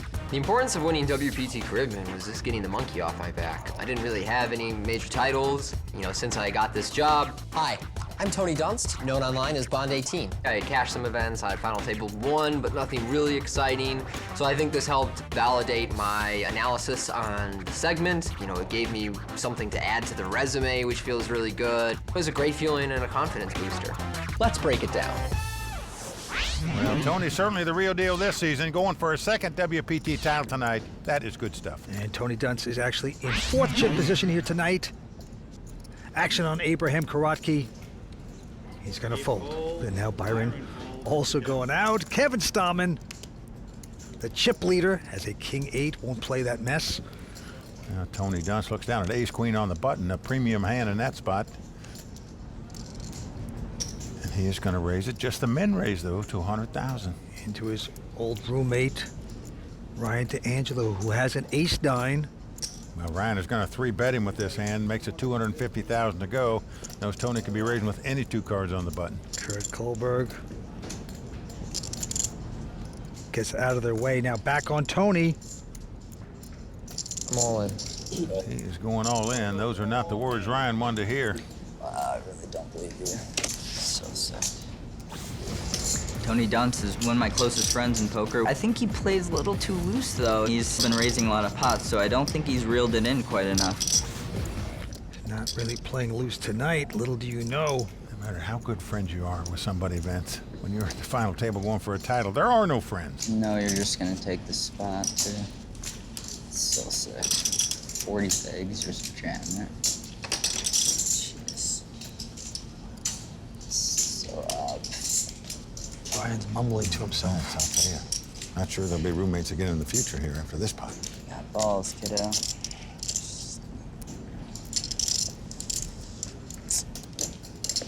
Whatever, all right, you win. He's gonna make a good lay down. Tony Dunst gonna take that pot down. 6 players remain at the WPT World Championship. To the action, Byron Kaverman, the 27-year-old. Byron, a former soccer superstar in college, played semi-pro soccer, in fact. This time with a nothing hand, folds it. Kevin with an ace-4 of hearts.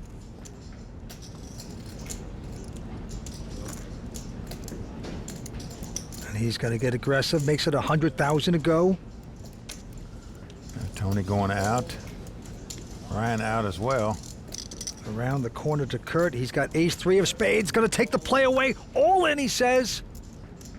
Bold play by Kurt Kohlberg here. Abraham not playing. He's yet to win a pot at this final table. No, Kurt has been just devoured by Kevin Stallman.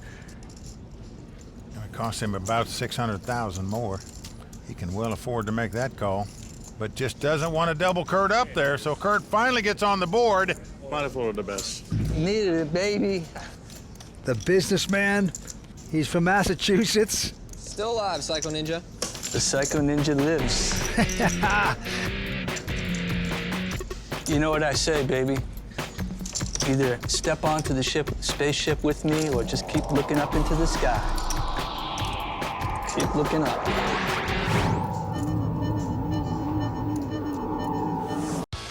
Season 12 of the World Poker Tour is brought to you by ClubWPT.com, where VIP members can win their share of $100,000 in cash and prizes every month. ClubWPT.com. Never lose a dime playing poker, guaranteed.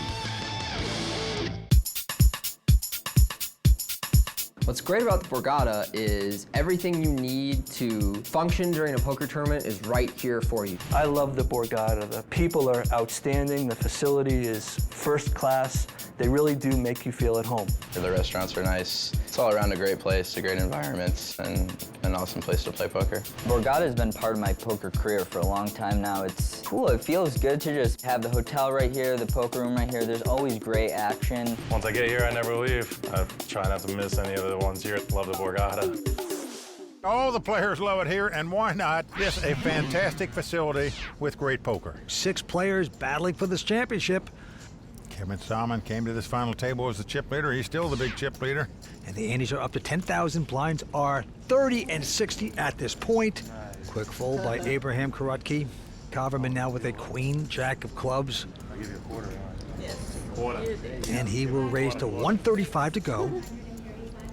Over to his good buddy, Kevin Stallman, the chip leader, looks down at 2 threes. Yep, a little wired pair. And a little raise here, going to 375. Tony out. As we've seen tonight, Vince, between Tony and Ryan, and now Byron and Kevin, there are no friends at the poker table. He is 3-bet him to 375,000. Everybody's gone out, but Byron is going to take a look at a flop. He makes the call. These are the 2 chip leaders battling for this hand, and the flop is a queen 4-4. Good for Byron. Yep, he's flop queens up. They both check. Going to the turn, and it's a jack of spades. Even better for Byron. Byron with the top 2 pair now. But he's going to check, and Kevin checks right behind him. Kevin too wise to make bets now. Now an ace comes off. Byron's got to hate that because it looks like his opponent's got ace high. Checking again.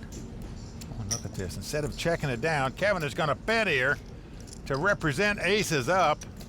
There you see the wince on Byron's face. He knows he should have bet this hand earlier and didn't do it. So the soccer player giving himself a yellow card here. Kevin Stallman building up his chip lead. Well, there you see Royal Flush Girl Ivy. She's standing by the Hublot watch that will go to our champion tonight. All right, back to the action on Byron. He's disgusted he played that last hand poorly. He's going to fold his hand. Kevin also taking a rest. Tony Dunn's not going to play. Over to Ryan. Picks up ace-jack of spade on the button. A nice hand to get there. He's going to raise it. Makes it 130,000 to go. Kurt out, and Abraham now with an ace-7. He's on the short stack. All in. And he's going to push all in. Call. Well, a snap call by Ryan, who has his opponent dominated here. Ace-jack versus ace-7. Abraham stands up. Knows he's going to have to get lucky to win this pot, or he's going to be out of here in 6th place. Let's put a jack on the flop. That happens, right? Here comes the flop. It's a 10-8-4. Ah, well, he's got some backdoors. He's got all kinds of backdoors. All kinds of backdoors, meaning flush and straights. I guess I don't want a jack now. Well, I guess I'll take a jack. Yeah, jack's decent. That jack's okay. Jack's 4. 9 would be all right. Maybe not. Here we go to the turn. Can Abraham catch something? No. 3 of hearts. That's a great card. It's a good card. That's a great card for Ryan because he knows his opponent, Abraham, must catch a 7 on the river. You have any feelings here? Or he'll be walking out of here in 6th place. Red queen. Here we go. Down to the last card. 3. Good bluff. And it's a jack of hearts. Ryan D'Angelo going to take out Abraham Karate. Well, the local Abraham Karate, the real estate developer for 30 years, runs out of real estate here tonight in Atlantic City. He's a big-time player, out in 6th place. Over to talk to Matt Savage. Abraham, you came in 3rd in chips tonight. What went wrong? I played with Ryan for the last 3 days. Ryan should have been eliminated from the tournament at least 15 times, and I've doubled him up twice personally, and he's just rivered the hell out of this tournament. So that's about it. He's going to take home $235,000. He is gone. We are down to 5 exciting players. Lynn, back to you.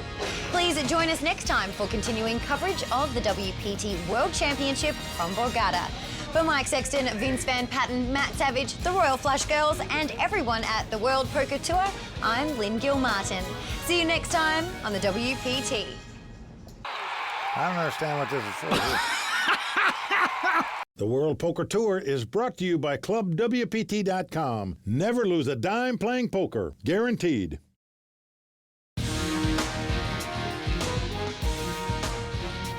In Atlantic City, it's a fight to the finish, and the stakes have never been higher. The $5 million WPT World Championship continues tonight on the WPT.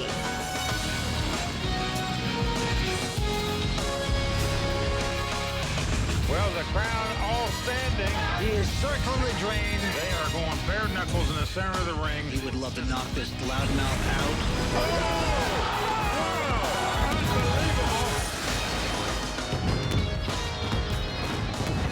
Hi everyone, welcome to the World Poker Tour. I'm Lynn Gilmartin. To be named a world champion in any sport is a distinction saved for a select few. And to become the WPT World Champion requires courage, heart, and determination. All of which have been on display so far at this final table. Right now, joining me tonight are 2 champions in my book, Mike Sexton and Vince Van Patten. Gentlemen, what should we be watching for when play starts back up? Well, Lynn, the one thing I look for to continue at this final table is youth prevailing. 4 of these 5 players in their 20s. The other guy is 55 years old. He's on the short stack right now. Kevin Stallman came to this final table as our chip leader. He's still the big chip leader, but he hasn't been overly aggressive like you would think. I think he's playing sort of a conservative style, but this is going to be a good final. Tough to win. But let's not rule out the man with the silliest shirt in poker. That is Kurt Kohlberg. He's hanging around. He's the short stack. This will be good. Yo! Don't make me come over here. This is not silly. This is sexy. You ask the Royal Flush Girls. You ask them. I think he heard me. We're all so happy. Oh, boy. Well, there you see the chip counts brought to you by Skrill. Out in front, Kevin Stallman with $6.6 million. In second place, Byron Kaverman with $3.8 million. That's what they're playing for. The winner taking home over $1.3 million. And that beautiful Hublot watch that you see there. All right, the antes are 10,000, blinds are 30 and 60,000. Let's go to the felt. Kevin Stallman, first to act. He's got a 4-5 of hearts. Worked in masonry, used to work on farms, used to milk cows. And right now he's milking these guys. Trying to get some more here. Bets 125,000. Tony Dunst going out. And Ryan D'Angelo, former roommate of Tony Dunst. He won't play it. Well, this is Kurt's fourth WPT final table. He's going to lay down that ace high. Into Byron Kaverman from Lima, Ohio, 27 years old. Byron Kaverman is going to make the call out of the big blind. And the flop is at 8-7 deuce. Byron has an open-in straight draw. Kevin with the flush draw and the gut shot straight draw. Byron's checks. Kevin's betting 150. Byron's going to call. These two guys, good friends, grew up within 45 minutes of each other. Now they're sitting in first and second place, fighting it out for the WPT World Championship title. And now it goes check, check. And another 4. Well, a dream card for Kevin. He's made 3 4s. Can only get beat by a pat hand. Byron just not catching here, but oh wow, is he going to take a shot at this? Vince, it's the only way he can win this pot, so you can't blame him for betting here. Yeah, 550. If he checks, he's just waving the white flag and said, you just take this money. At least he's taking a stab at it. It's not going to work, though. Because the other man has 3 4s. Stallman doing a little acting job, looking over like he's all nervous. And well, here come the raising chips. Feeling pretty secure, and yeah, he's going to raise it close to 1.5. Byron knows the jig is up. And he's wincing, but he knows he just took a stab at it by betting on the river. Can't blame him for doing that. But here he goes out, and the rich get richer. Kevin Stallman adding to his chip lead. Guys, I have an announcement to make. What's up? You're all in? No, it's better than that. Next year, I've been asked to join the Royal Flush Girls. Oh, wow. Yeah. That is prestigious. I'm very proud to announce I'm going to be accepting. My looks are good, and my body is chiseled, and I look good in a dress. Oh. There go the ratings, Vince. Curtis, what is this? Couple folds, and Kurt is doing some acting work there. No, he's going to fold this. If you just tuned in and saw this guy for the first time, Vince, would you ever think he had a master's degree in international business from MIT? All right, well, it's been raised by Byron and called by Kevin, and the flop is a queen, 6 deuce queens for Byron. Yeah, he's flopped top pair, and he's getting betting chips out. It's like 160,000. Kevin, of course, with just a 10-8, has nothing, gives it up. So Byron Kaverman taking down that pot. Players came from around the world to play in the WPT Championship at Borgata, and right now I'm joined by Cara Scott. Cara, tell us about your experience playing in this event. Well, I've always said that this is probably the toughest field in tournament poker. They play at such a high level that sitting with them is just so much fun. This season, we've seen a lot of women have success on the WPT. What is your opinion about the rise of numbers of women in poker? Yeah, I mean, it's going up every single year. I think it's important having a group of women that you can kind of pal around with, share expenses with, and talk about like the ups and downs of the poker world. That I think is really important, and that's going to bring more women into the game too. Absolutely, that's such a good point. I really like that. Well, thank you so much for chatting to us, Cara. Mike and Vince, back to you. Well, in my view, Cara Scott, one of the greatest things to ever happen to the poker world. All right, Kevin Stallman with 7.3 million. We're back to the felt here in Atlantic City. Action on the very entertaining Kurt Kohlberg, the CEO of a management consulting firm, very successful man, good poker player, out. Well, lays down an ace-9 there. Byron Kaverman behind him will raise with a king-jack to 130. Kevin out. And now our very own Tony Dunst. Tony going for his second WPT title this season. That is impressive. Got ace-8 of clubs. 350. Wow, he's going to 3-bet it here to 350,000 with the ace-8. Ryan D'Angelo. Tony's old roommate goes out. Byron's going to call, though. Makes the call with the king-jack, and here comes the flop. Oh, nice flop for Tony as it comes 8-6 deuce rainbow. Tony with top pair, top kicker.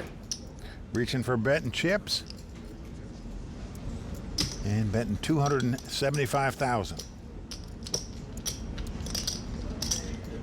Byron not hitting on that flop, but not convinced. Well, over $1 million in chips in the pot, so he puts in $275 more to make the call, and wisely so, as a king comes up on the turn. Oh boy, Byron hitting kings. Now Tony's going to slow down and check. Byron, that's $325,000. Well, $325,000 to bet by Byron now, because he is out in front with kings. Tony just not believing this guy would call him with just king high, so he makes the call here. We are going to the river. And a 9 on the river doesn't change anything. Tony's going to check again. But Byron doesn't put in the value bet. Tony proudly displaying 2 8s there, thinking they were good. They're not. Byron going to win the pot with kings. That's unlucky. Tony moaning about his luck on the turn there, and can't blame him for that. Byron Kaverman from Ohio beats out Tony Dunst. Very, very unfortunate card. Okay, Doug. So I'm going to give you some WPT trivia. Wow. Do you know that Vince Van Patten beat John McEnroe in tennis? He was ranked 24th in the world. And Mike Sexton, that good-looking dude over there, he was like the all-state gymnastics champion of Ohio. I call. That's right, Kurt. It's going to cost us both, Vince. And he can really rip it up on the dance floor. Yeah, you can dance, for sure. I can believe that. Gymnast, Mike Sexton. Yeah. Thank you, Kurt. Giving us a nice plug there. All right, 5-handed poker for our WPT World Championship continues. Action on Ryan. He's going to fold. Right, yeah. Then we just have to watch it play. And our new best friend, Kurt Kohlberg, now. Let's take a look at his cards. Well, he's got an ace-10. Colin. He's also got the short stack of $900,000 in chips, and he's betting it all right here. Kurt moving all in. Into Byron, who has an ace-6 of clubs. Well, makes it tough to call when you have ace-6. He won't do it. And now Kevin Stallman, the chip leader, looks down at a little pair of 5s. Curtis. Well, you don't mind moving in with small pairs, but do you really want to call a guy who's moved in front of you? I'm all in. Not usually, but he's saying, I'm going to do it. Sweat is on. Nope, first card was a deuce. Tony out, so Kurt now in a race situation. Well, Kevin was hoping to be in a race. He's in it. Now he's hoping to win it. Got big dogs. Those are big dogs. So the former farmer, Kevin Stallman. Well, he worked on a farm, Vince. He just worked there. He's been plowing Kohlberg all night. Will he do it once again with his 5s? Here's the flop. It's an ace-7-4. That is good for Kurt. He has hit his aces. Well, you'd never know it looking at him. He remains stoic. He knows it's not over till it's over, as Yogi Berra said. Maybe there's some revenge here. A queen of clubs. Maybe Yogi was a poker player, too, as well as baseball, Vince. We know it's not over till it's over, but it's going to be over for Kevin unless he catches a 5 on the river here. For this hand, at least a 9 of clubs on the river. Kurt's going to double up. Nice hand, Kurt. And there you go. Don't call off or go all in with 5s. Kurt Kohlberg going to the rail. And look at this, stumbling back to the table. Well, quite an unusual character. Taking it down lumberjack style, baby. Extra wood. Yeah, baby.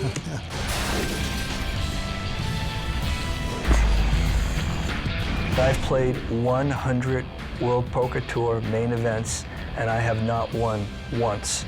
I've been second, I've been 5th, but I haven't won. Oh, no! Dagger in the heart right there for Kurt Kohlberg. I worked my tail off for many, many years to become a psycho ninja. And that's what I'm all about, man. That's why I'm here. I don't care if I have to go to 200. I'm gonna take one of these suckers down one of these days. Taking it down lumberjack style, baby. Extra wood. Season 12 of the World Poker Tour is brought to you by ClubWPT.com, where VIP members can win their share of $100,000 in cash and prizes every month. ClubWPT.com. Never lose a dime playing poker, guaranteed.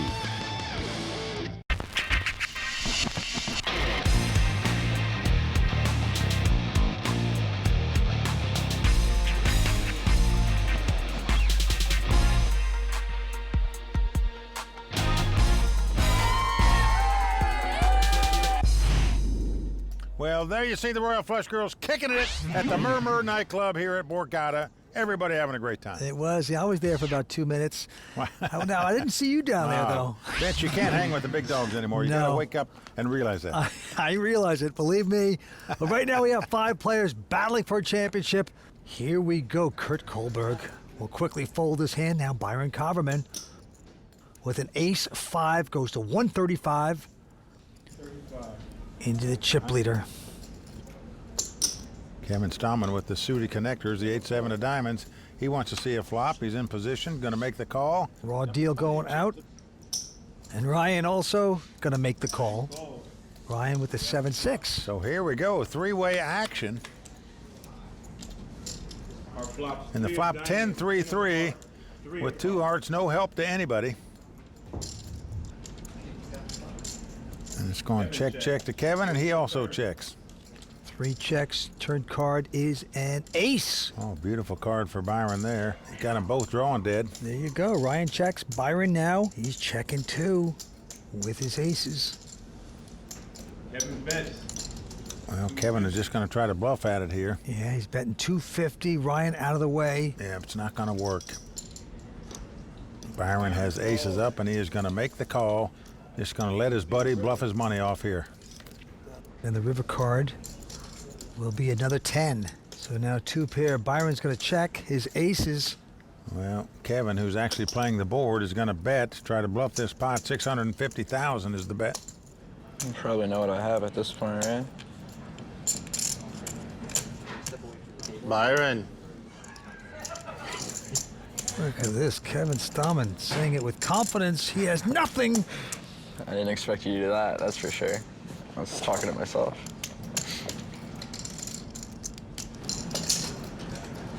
Aces and tens. He's gonna fold the hand. Oh, you think long, you think wrong. Byron did it there. Yeah. Byron. Kevin Stallman out in front with over $6 million in chips. And there you see a frustrated Tony Dunst sitting on the short stack with 810,000. You're frustrated by the size of your stack? Yeah. That's never been my problem, baby. That's never been my problem, baby. Kurt having a great time here tonight. Folds the hand. Oh, man. Byron licking his wounds there. And now Kevin Stallman with a king 10 of hearts. The blinds are going up to 40 and 80,000. Kevin's just going to call. Just limps in on the button with his hand. Tony's out, and Ryan check with an ace-10, not going to raise. Surprised neither one of those guys raised in that spot, but here we go. Now flop comes queen 9-7, 2 clubs. Ryan checks. Now Kevin is now going to bet here, 100,000. With an inside straight draw, but Ryan's going to call him up. Well, Ryan still has the best hand with ace-high, but no longer. The jack of hearts on the turn. The dream card for Kevin gives him the nut straight and the straight flush draw. Ryan checks. What a great card there for Stallman, and he's going to continue to bet. A nice seductive 275. Well, Ryan has made an open-end straight with that jack of hearts, and he's going to make the call here. Down to the river we go. Just like he's in quicksand in this spot. Is an ace of hearts, giving Stallman the nuts and giving aces for Ryan. And Ryan's going to check. Now, Kevin Stallman has the best hand possible. Nothing can beat him. But yet, look at this bet, Vance. Over $1 million. Bombing it, huh? More than what's in the pot. Queen Jack makes sense. Queen 9 makes sense. Ryan's girlfriend, Rona, she's been in prayer mode all night. And she better pray he gets out here because he's up against the nuts. Oh, boy. Ryan in a pickle. Hearts, we have Queen 5 of hearts. And essentially, all you can beat is a bluff here, Vince. When a guy bets over $1 million on the river with a possible straight, possible flush out there, one pair just doesn't look that good. Well, Vince, it's the size of the bet that's puzzled him. Nobody has bet over the size of the pot on the river tonight. They go all in before that where they put in more chips, maybe. I call. Call. Wow, he's going to made call. the call. I believe the bet size by Kevin is what threw Ryan off there. Again. He loses a bundle of chips in that pot. And Rona, his girlfriend, is saying, you got to be kidding me. Why did you call that? Oh, wow. That's boy. devastating for Ryan D'Angelo. Had my hand in the muck like 10 times. I almost started beaking, but figured I better keep my beak shut. Kevin Stallman, great player, extends the chip lead out to 7-6. Getting closer to winning $1,350,000. That's what the champ gets here tonight. Back down to the felt, it's going to be on Byron.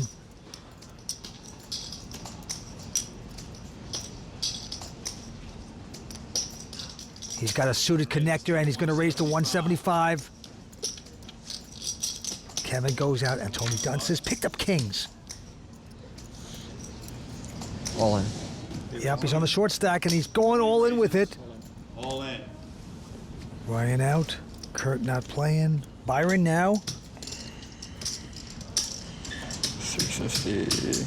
Well, with that all-in bet, there's about 1.1 million in there. It's going to cost him another $575,000 to make the call, so he's getting over 2 to 1 on his money. And he's going to make this call. Byron hoping to be up something against like ace king or ace queen. That's not the case. He needs a lot of help now. Or Tony Dunst, the raw deal will be the real deal in this hand. King deuce deuce.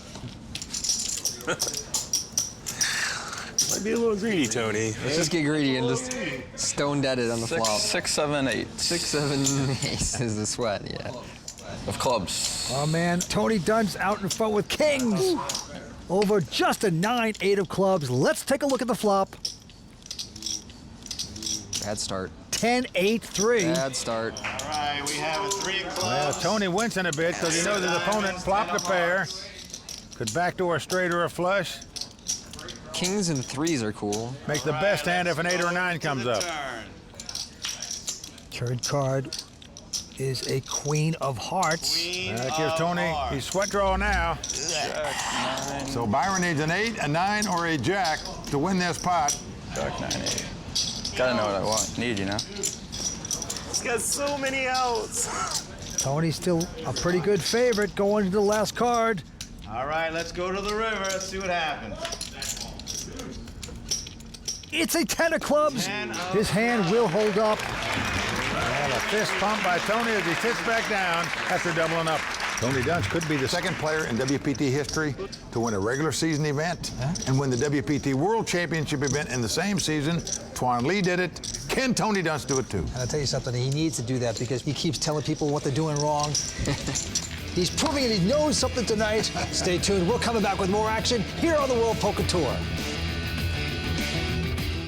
Hey everyone, we're here at the WPT World Championship. We've got our Club WPT qualifier, Dave Daggett, here, and this is pretty exciting. This is it. I've always dreamed of playing in a tournament like this, and thanks to WPT, I'm here. My buddies used to kid me all the time about belonging to the club. They don't do that anymore. Oh no. Well, Vince, it's just fantastic to see Club WPT members like David Daggett cash out for big money out here on the World Poker Tour. And if you too would like to take a shot on the World Poker Tour, come out here and play for the big bucks, go to clubwpt.com and check it out. Yeah, clubwpt.com. Never lose a dime playing poker, guaranteed. All right, back down to the table we go. Here's the money for these guys. Kevin Stallman well out in front with about 7.1 million in chips. He's done nothing but increase his chip lead since he's gotten to this final table. Back down to the felt, Byron Kaverman. First to play, 27-year-old looks down at a king-queen, likes it. And he's getting out the raising chips.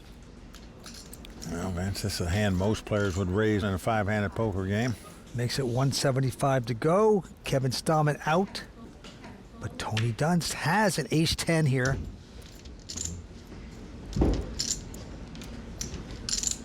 Tony's played very well so far at this final table. 375. Came in as the short stack. He's still here. He is going to make it 375 to go, but look out behind him. Ace-king there for Ryan, and he is going to shove all in. That hand good enough for Ryan to get his money in with. Kurt out. Byron goes out, back on Tony. So it's another 1.1 to call. Well, over $1 million for Tony to make this call.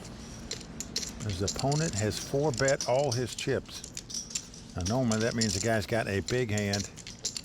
Can Tony figure it out? You put the guy on jacks or queens or ace-king where you're dominated. It's close, but it's a fold. I made that mistake on day 3. I won't make it again. Good going, Tony. There you go. Ryan D'Angelo will take this pot. His Railbirds loving that move.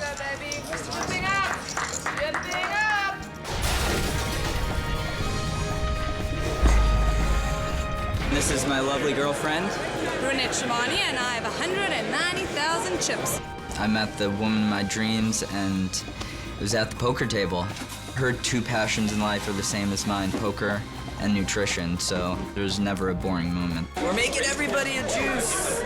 Juice time. There's no competition between us. There's no like, oh, I'm better than you or this or that. I can beat him. Maybe other people can't, but I know how he thinks, so I think I can beat him. And I know that he thinks that he knows how I think. We look at each other as a family, basically, and we're trying to win all the money. Naturally, we're attracted to each other. We're both just on the same path in life, and it's really nice to be on that same wavelength as someone else. I got real lucky. I'm in love. Wow, they are like the Romeo and Juliet of poker. Juice him, honey. Well, Vince, in poker, love only lasts when both are poker players if they both continue to win. If one wins and one loses, trouble in the making. Boy, just never go broke. The love will continue. And we have 5 players here continuing tonight. Right now, Tony Dunst, quick fold by him. And now, here goes Ryan with a king-jack of hearts. And he likes his hand, makes it 160 to go. Kurt going out. Byron out. Back on Stallman, who has a pretty decent ace-7. Well, Kevin in the big blind, he's going to make the call here and look at a flop. Okay, so we have king-jack versus ace-7. These guys doing battle once again, and the flop is a jack-9-5. That gives jacks to Ryan. Yeah, but Kevin has the nut flush draw, the ace-high flush draw, and he is first to act, and he is going to bet $225,000. And Ryan with the auto call. Going to the turn. Let's see. Ooh. The 4th diamond comes off, giving Kevin the nuts. 2nd time he's made the nut flush at this final table. He won a big pot before off of Ryan with it. Will it happen again? Oh, and he bets a mile 275, trying to trap his victim. Yeah, almost 900,000 in the pot. Then he's going to make this call. Vince, that bet lured him in, but his problem's going to be is what happened when the guy bets again on the river, which is going to happen. And the river card is a 9, pairs the board. Well, the nut flush is no longer the nuts, as a full house could be out there, but if you have the ace-high flush, you're certainly betting here. Kevin is doing just that, $550,000. Ryan D'Angelo is a longtime friend of mine. He's a great guy. He's got a huge heart. He's really down with this whole like juicing, you know, healthy living, raw, vegan, Zen master thing, but he's still kind of like emo. So like one moment he's trying to be, you know, Buddha, and the next he's like snapping at somebody, and there's this great dichotomy there with Ryan. You're the best, Stan Dog. You're the best. So Ryan just digging his own grave here if he pays this off. Just the best ever. Just the best ever, huh? Not worried, I guess, at all. I tell you, if he does, not even one of his health smoothies is going to help him get over this. Well, Vince, if he pays this off, he may be sleeping on the couch tonight.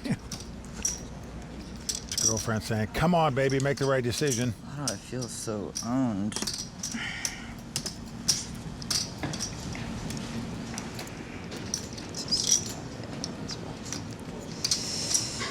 Oh, man. I guess I have to just fold, right? I just have a lot of diamonds here that I can call it.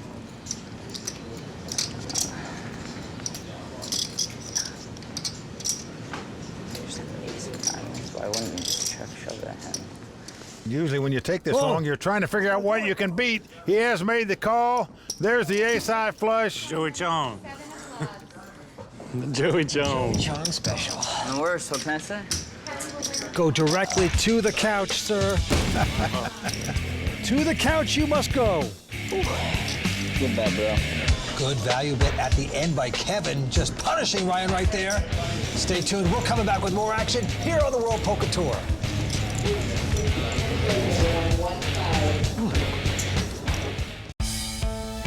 The WPT World Championship marks the culmination of Season 12, in addition to the conclusion of the WPT Player of the Year race. When it was all said and done, there was no catching frontrunner Mukul Pahuja.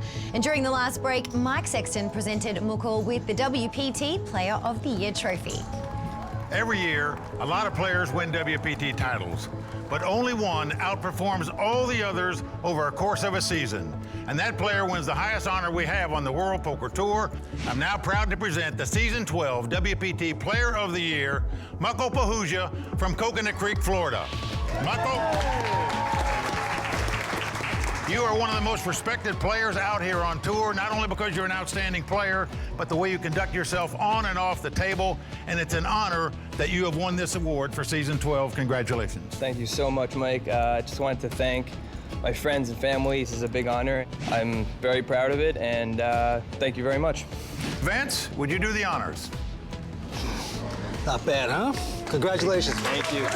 Once again, let's hear it for the Season 12 WPT Player of the Year, Mukul Pahuja. An amazing performance this season from Mukul Pahuja, WPT Player of the Year. Looks like action is ready to start back up, so let's check the chip counts and get back to the call of the game with Mike and Vince. Well, it's been the Kevin Stallman show all night long so far. There you see he's got 8.6 million in chips. But Vince, what about the revolving door of the bottom guys here? Tony came to this final table on the short stack. Kurt Kohlberg's been on the short stack, and now it's Ryan D'Angelo who's on the short stack. So everybody rotating on the bottom at one time or another so far. All right, antes are up to 15,000. Blinds are 50 and 100. A couple quick folds. Tony Dunst. All in. Says all in with a Jack-9. Well, bold play by Tony here. And Ryan right behind him with a King-3 is on an extreme short stack. I think Tony could only make this play as he's up against the two short stacks like he is. Yeah, let's go. Here's one of them going to call with just a King-3 offsuit. Kurt goes out, and Ryan out in front with a King-high. What a bold play that was. Yeah, like 4 to start the hand. Two former roommates, Tony and Ryan, going to battle right here. So Ryan needs the King-high to hold up to stay alive in this tournament. King, king, king, king! Rooting her man on, and a king does hit on the flop. Ooh, you are in good shape. There you go. Ryan in front. Well, Rona says all right because she knows Ryan's opponent has to hit 2 runners in a row to win this pot. Well, there's one of them as a 9 comes off. Could get so dirty. Tony knows he can win with a jack or a 9 now. Could be so nasty. He went from no outs to having a few. King. Deuce! All right. Here we go to the river. And it is a 10 of hearts. So Tony doesn't suck out. Ryan's going to double up on the short stack. The 28-year-old, born in New York, now living in Vegas, gets to relax a little bit. Ryan is on a raw vegan diet. He juices a lot. It's all about nutrition with him. And right now, he's got a little more energy after winning that pot. He's going to fold.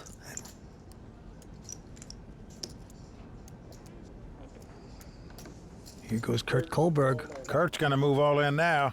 Byron going out. Kevin out. And Tony Dunst with a king, queen. Well, tough decision for Tony here. It's another 1.2 million for him to call, and he does so. So Kurt Kohlberg, a non-professional but a great player, a slight favorite at this point. But if things don't turn out, doesn't get lucky with this next 5 cards, he will be out of here in 5th place. Good luck, Kurt. Well, this is Kurt's 4th WPT final table. It's Tony's 3rd. And here we go with the first 3, and it is an ace 8-3. Diamond, diamond, diamond. I think that's fair. Diamond, diamond, diamond. So Kurt has hit aces, but it's a 4 flush for Tony Dunst. Kurt out in front. Max sweats every time, right? Yeah, right? All right, let's see the turn. Third card is a jack. 10. 10 or diamond. Now that gives Tony a straight draw as well as a flush draw. So he can win with a diamond or a 10. Well, Kurt knows it's never easy. And he sure knows it right now. Going to the river, will it be a diamond? No, it's a 6 of hearts. Kurt Kohlberg. He can breathe again.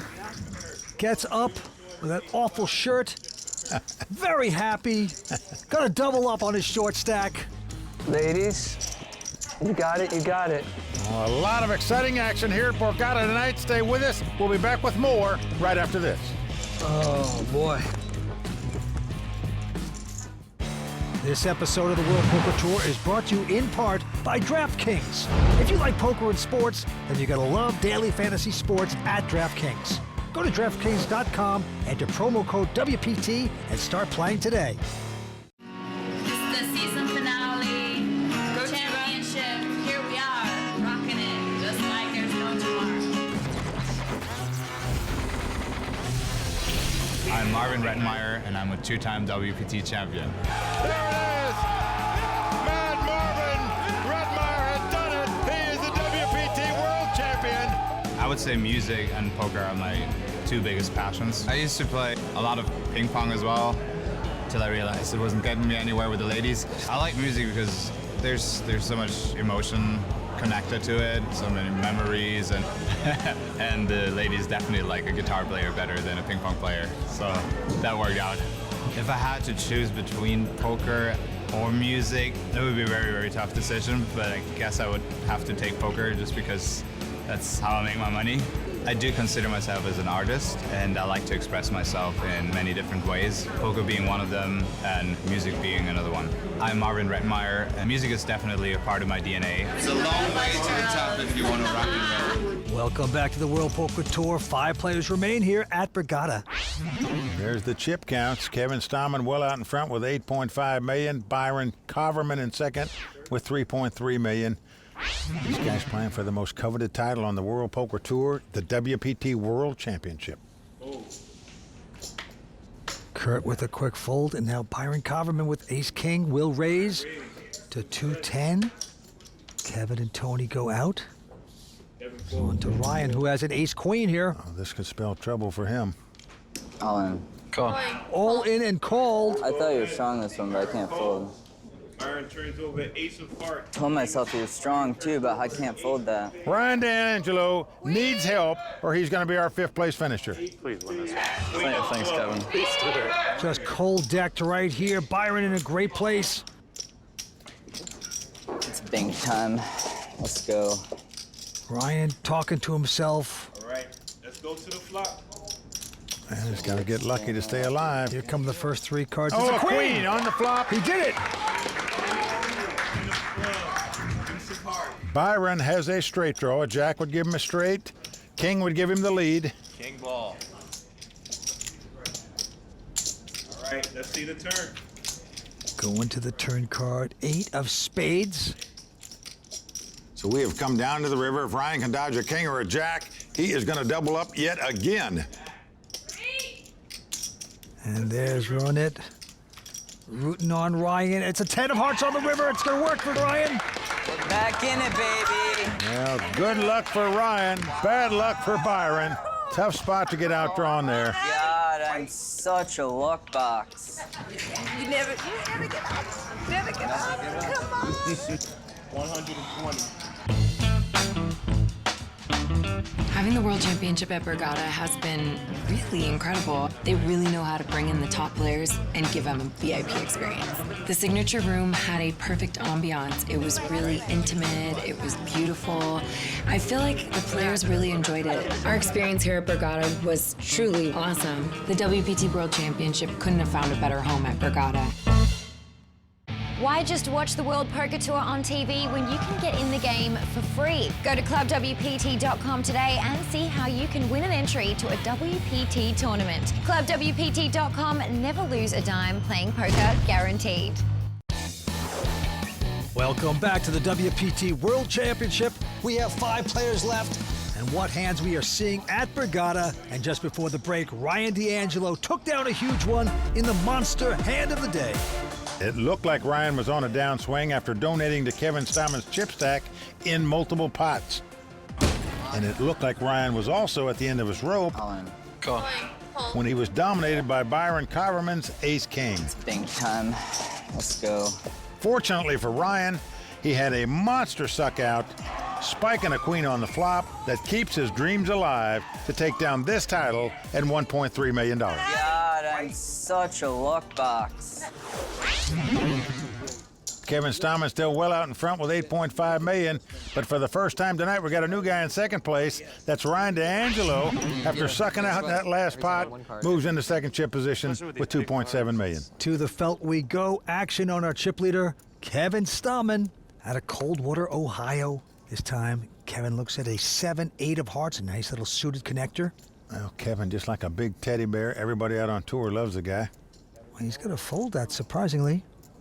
Now Tony Dunst with a king-6. All in? He's going to shove all in. Wow, bold bet by Tony here. Ryan and Kurt go away. I say bold because you're going to get by 3 players. And Tony does it. So Tony Dunst going to take that one. Well needed, I might add. Tony's starting to get whittled away. But right now, the blinds are up so strong, you got to play super aggressive. Back to the next hand. Tony folding, but Ryan has the 7s this time. He's built up his chip stack to close to $2.7 million. Yeah, too many chips to move all in right now. He's just going to make it $200,000. Kurt out. Byron out. Back around to Kevin. Now he looks down at ace-4 diamonds.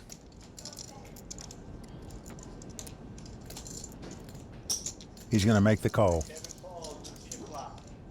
Going to give Ryan some action. Ace-4, and the flop is a 4-8-8. And this could spell trouble for Kevin. He's flopped 2 pair, but they're not the best 2 pair. Look at this. He's going to take the play away from Ryan and lead out with a bet. Likes to do that kind of play. 275. No raise by Ryan with the 7s. Just calls. Surprised he wouldn't raise there, Vince. Jack of spades on the turn. I say that because Kevin's never going to have an overpair. He'd have re-raised it before the flop. He's got an 8. Would he lead out and bet? I doubt it. Looks like he has a 4. And he's going to bet again, $350,000. Well, Ryan's problem is he's up against the chip leader, so you can't get too cute. If you raise it and the guy moves in on you, what do you do now? So he's playing it conservative. Don't blame him for that. But now an ace comes on the river. Wow. Kevin has outdrawn him on the river. He's got aces up, and now he checks. You check? Ryan checks behind him, but Ryan is not going to like it when his opponent turns up his cards. No value bet on the end, but Stallman sucking out nicely there. And Ryan saying to himself, why didn't I raise this pot? I allowed this guy to catch that ace on the river. I can't believe it. Run it. Help. Couldn't breathe on the river. I would have folded if he shoved. Yeah, but in fairness, against the chip leader, it's hard to raise because if he moves back on you, your tournament life's on the line, period. All right, on to the next hand. Kevin this time.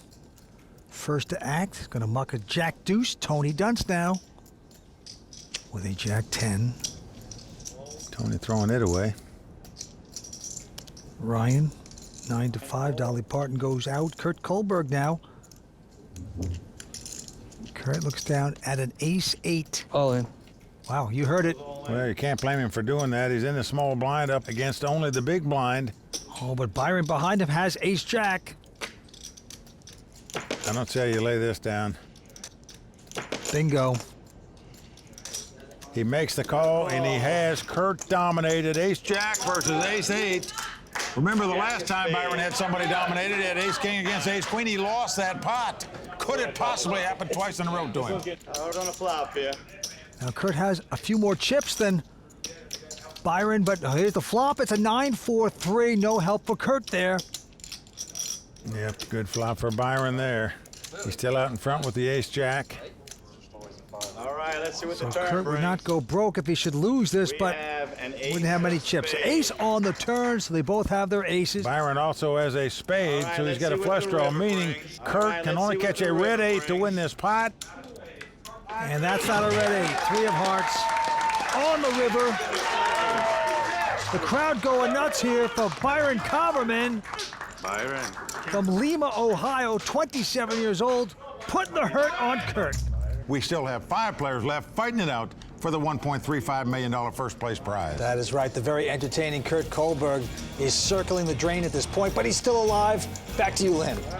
Please join us next time for the conclusion of the WPT World Championship here at Borgata. For Mike Sexton, Vince Van Patten, Matt Savage, the Royal Flush Girls, and everyone at the World Poker Tour, I'm Lynn Gilmartin. See you next time on the WPT. I don't understand what this is for.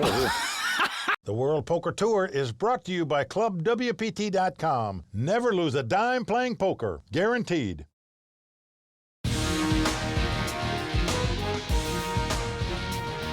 In Atlantic City, we are set to name the final champion of the season at one of the most prestigious events in poker. The conclusion of the WPT World Championship starts now, tonight on the WPT.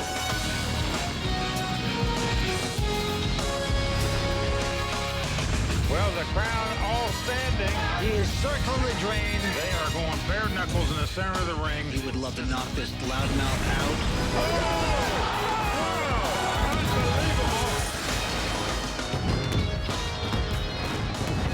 Hi everyone and welcome to the WPT. I'm Lynn Gilmartin. Tonight marks the end of the World Poker Tour's 12th season, but the action won't stop until we crown a champion here at Borgata.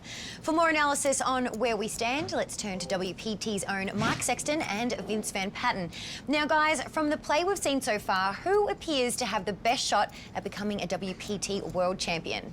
Well, Lynn, obviously the guy with the best shot right now is the big chip leader, Kevin Stallman. He came to the final table as chip leader. He's done nothing but increase that since he's gotten here. He's one of the 4 young guns that are left fighting it out for this title. The older gentleman, Kurt Kohlberg, a limping gazelle right now, doesn't have many chips, but anything can happen. But right now, you got to say youth will prevail and is prevailing in the WPT World Championship. It certainly is. Tony Dunst, big chance. He's the raw deal. He's the real deal. Can he do it tonight? I don't know. Thanks guys. Play is starting back up, so let's get back to the action here at Borgata. Well, there you see the Skrill chip count. Kevin Stallman well out in front with 9.5 million. Kurt Kohlberg only has enough for 1 big blind left. And these are 15,000 blinds, are 50 and 100,000 here for the WPT World Championship. Let's go to the felt. Our raw deal, Tony Dunst with a quick fold.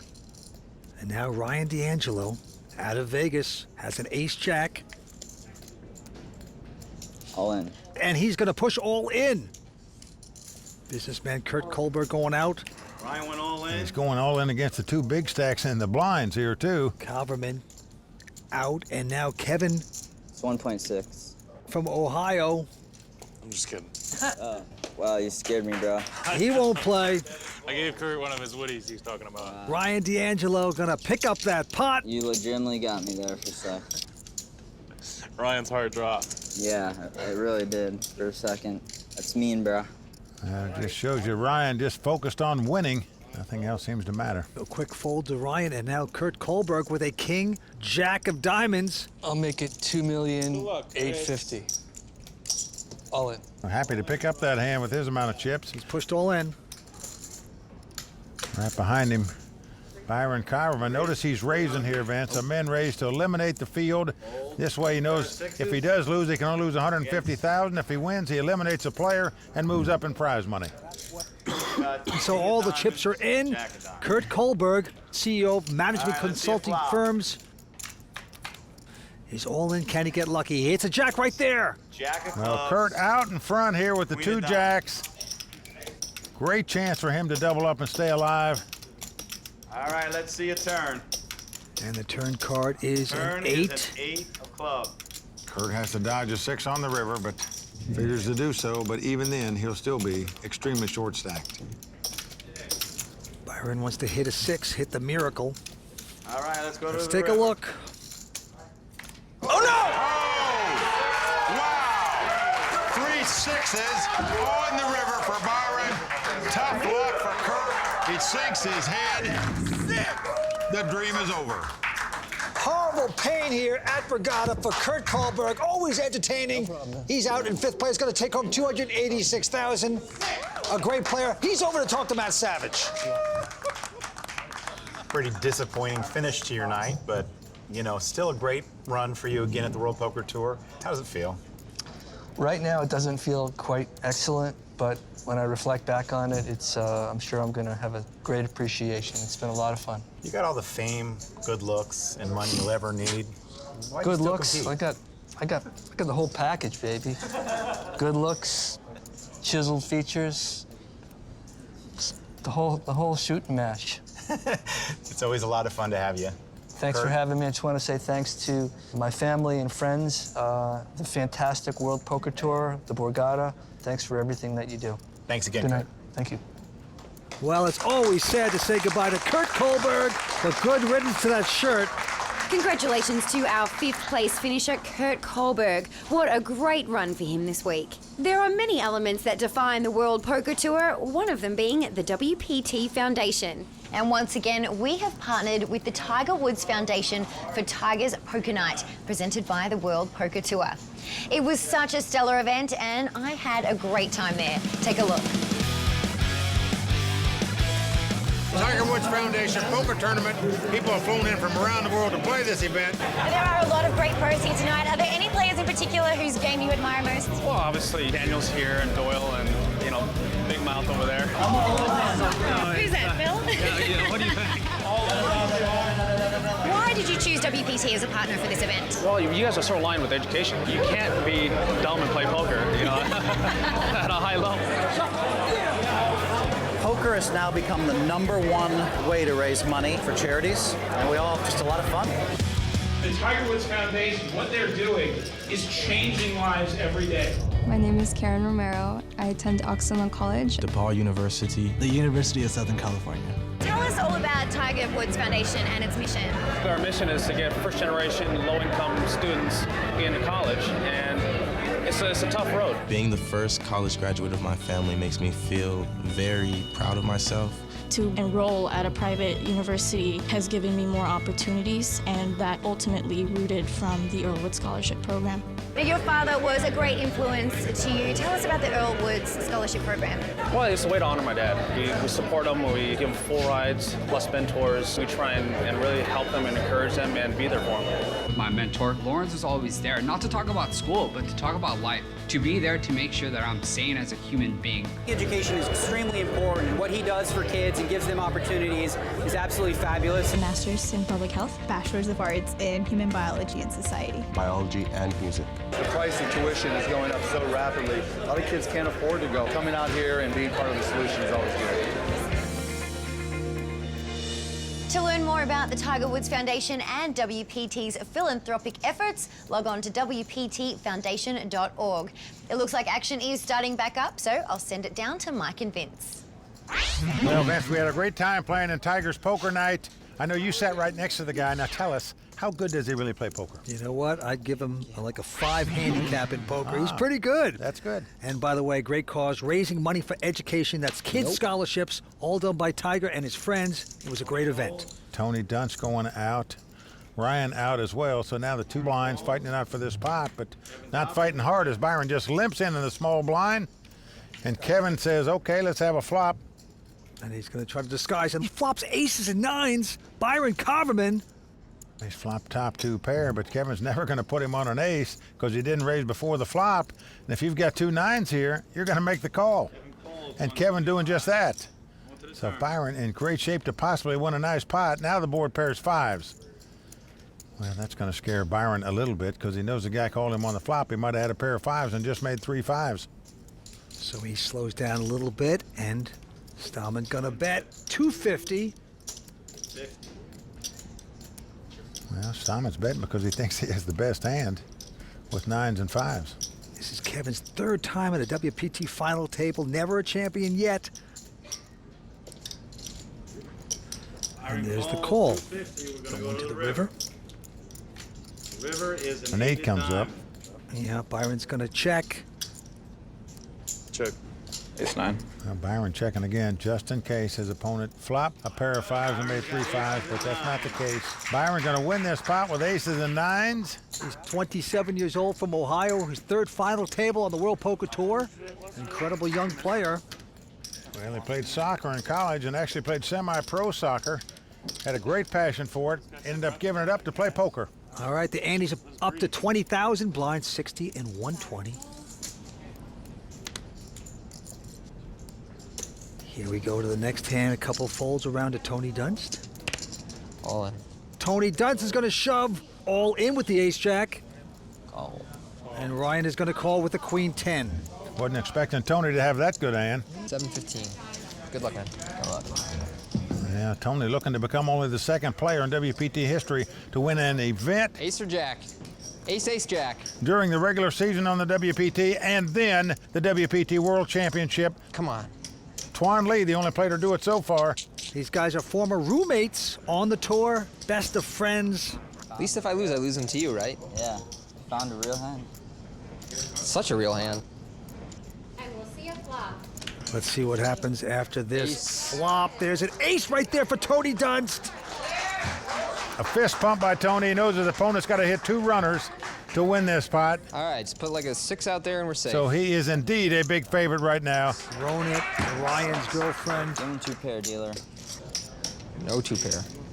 Just crossing her fingers, hoping something will be good here, but not to be as a 9 hits the turn. Nice hand, buddy. Thanks. It's over. Tony Dunst is going to double up. He sits back down. All season long, we've been following several talented, entertaining, up-and-coming players. Now it's time to hear their take on what the future holds in this edition of Ones to Watch. We're the ones to watch. Yeah, I'm the guy. If you need something, I got it. We're the ones to watch. Ladies love money too, you know? Sometimes things go your way. I'm kind of like the party anywhere I go. 1, 2, WPT.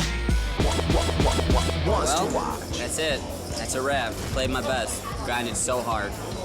Showed a lot of heart. And it was a really good season. Played a lot of good tournaments. Gave myself some opportunities to make a run and win one, but might win one next season. I'm very happy with, how I played. I didn't get the finish that I wanted, but I had a great time being part of Ones to Watch. Making the final table in the Grand Prix de Paris was the single most amazing and also disheartening experience that I've ever had, all within a couple hours. It helped me grow as a poker player to the point where I feel like now I can pretty much handle anything.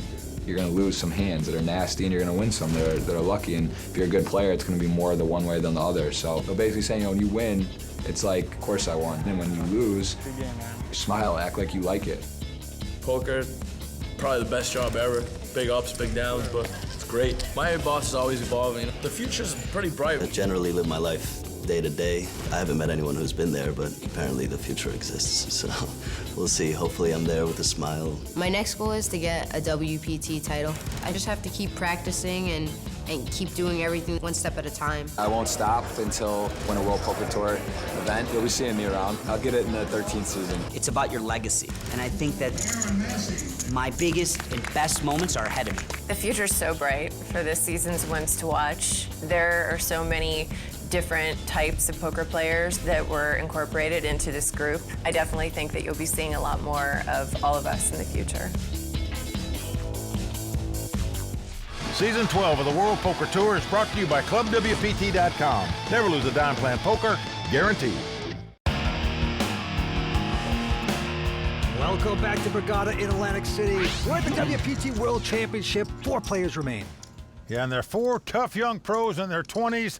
The 2 guys that came to this final table as the chip leaders, Kevin Stallman and Byron Kaverman, are still sitting in first and second chip position. Kevin Stallman in first place with 8.7. Byron Kaverman in second now with 5.2. Action on the chip leader, Kevin. He goes out. Our very own Tony Dunst also folding. And now Ryan D'Angelo. All in. He's going to push all in with Dolly Parton 9 to 5. What a bold play by Ryan here. Only has to beat Byron, who has just a queen deuce. Vince, I'm in shock. He hasn't mucked this hand yet. He is taking his time. All right. Wow. He's going to make this call. What a call by Byron Kaverman. Vince, he had a read there that's amazing to me.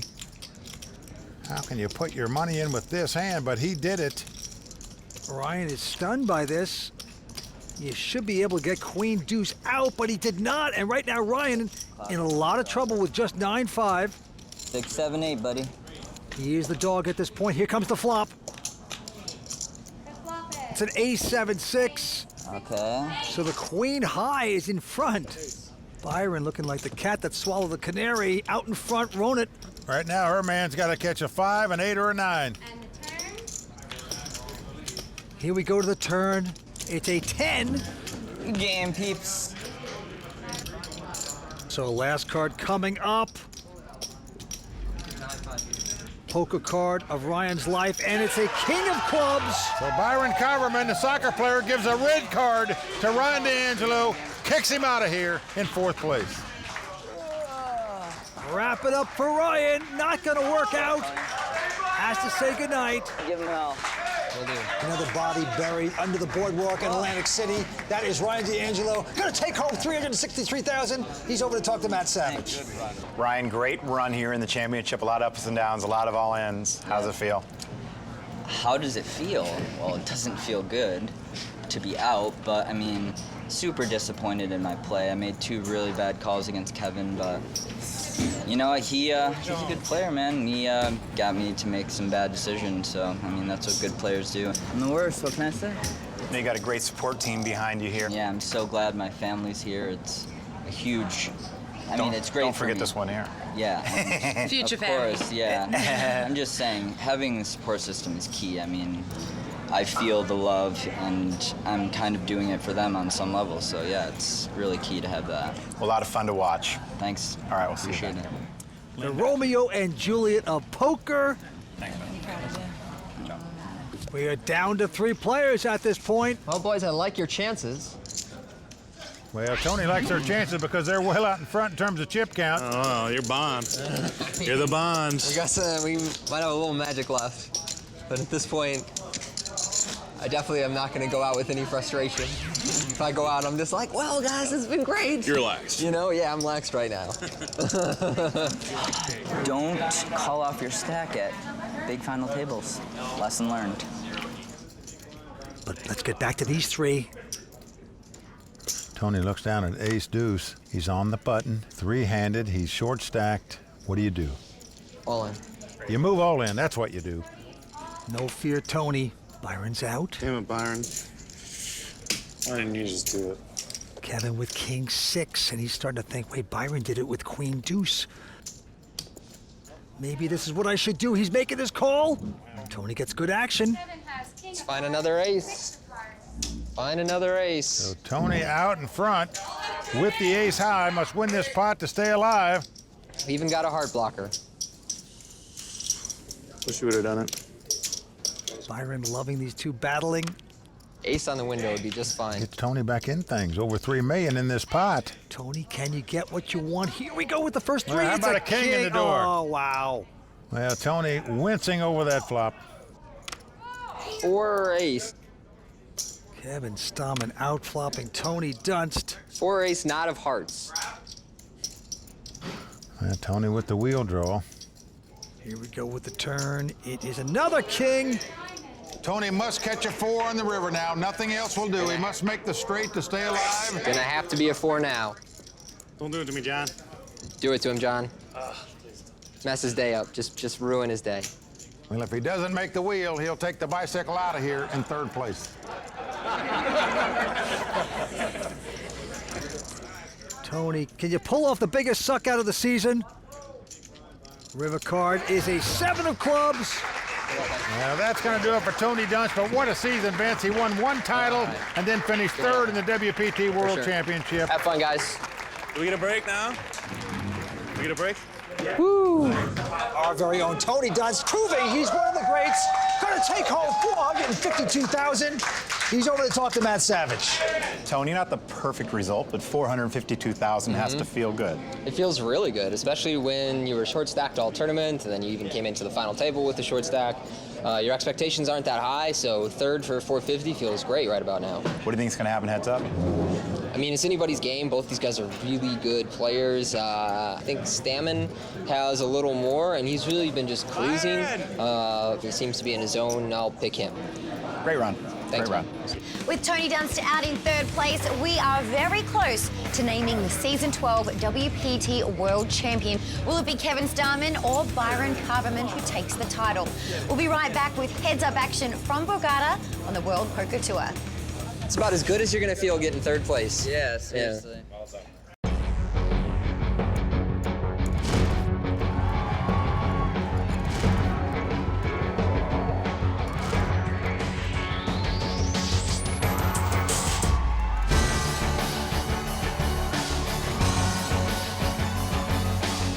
I used to watch the World Poker Tour on TV when I was in high school, and I thought it was like the coolest thing, and now I'm like, wow, I just won $1 million. Like, that's insane.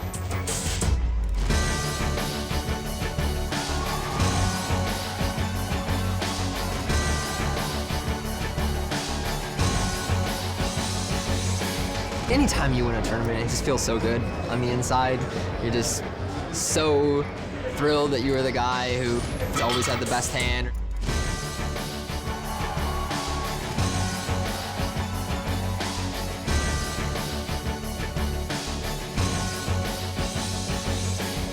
I feel like it was a dream.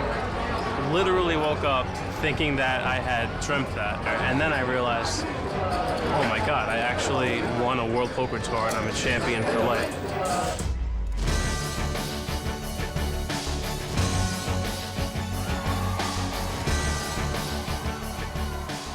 I think all serious poker players want to achieve this. It's the ultimate goal, and it's the ultimate achievement to have your name on the trophy. That's unbelievable. And it's heavy. What a season we had. Season 12 on the World Poker Tour. Oh, you are right about that, Vince. The World Poker Tour has traveled around the globe, and we would like to congratulate all the WPT champions. All right, but before we take on the next season, Mike, we still have one more champion to crown. So as is the custom on the World Poker Tour, when we get down to heads-up play, we have our money presentation. So show us the money! We are heads up between Byron Kaverman and Kevin Stallman.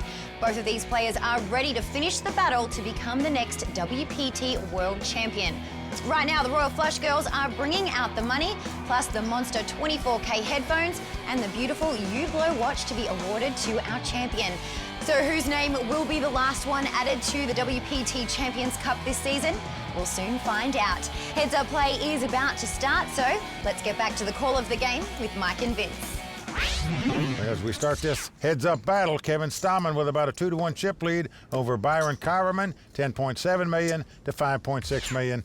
Vince, these two guys came to the final table in first and second chip position, and they're the ones fighting it out for the title. All right, action on Stallman from Ohio. He's got an ace-6 this time. Gonna try to disguise his hand. Just calls. Byron Kaverman, also from Ohio. 420. 420. There he goes, 420 to go. I can call it 420. I bet you can, big boy. He's gonna make that call. And we're gonna see the flop. Oh, a nice flop there for Kevin. He's got top pair with top kicker. Byron with nothing is gonna make the continuation bet though, 375. Well, you would think with the ace of spade, Kevin might raise here with the top pair, top kicker, backdoor nut flush draw, but just calls again. Yeah, we're gonna go to the turn. 10 comes off, giving Byron Kaverman the lead with 2 10s now.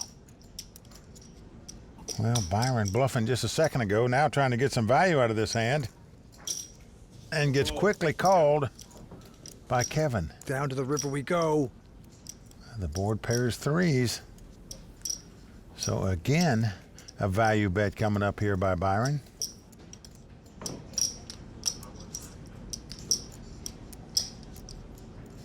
$3.3 million in the pot. He's going to bet $925,000. A quick call by Kevin, but he is not going to like it as his opponent shows him 10s up to take down this pot. It's 925. Should be 925. Our winner is Byron with 10s and 3s. Well, with that pot, Byron takes the chip lead in this heads-up battle, and Vince, Byron's not only a great poker player, but he's quite the soccer player as well. That's right, and his mother was kind enough to send in some footage of him from high school. Let's take a look. All right, to the high school game and the boys' district finals over at Wapak. Early second half, Kaverman outruns the entire Bluffton defense. Shot on goal off the goalie's hand, ping pong off the post into the back of the net, and the Musketeers win 7-0 to take the district championship. I'm very passionate about soccer. I always have been. Been playing pretty much nonstop since I was 10, traveling 2 hours each way to practice, sometimes 2 or 3 times a week. When I lose a soccer game, I'm, not happy. It's very competitive.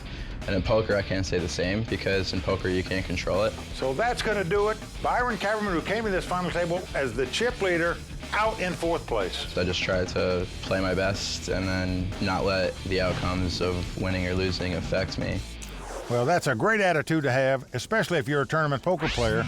And right now, he's the chip leader at the WPT World Championship. But he definitely has the competitive spirit.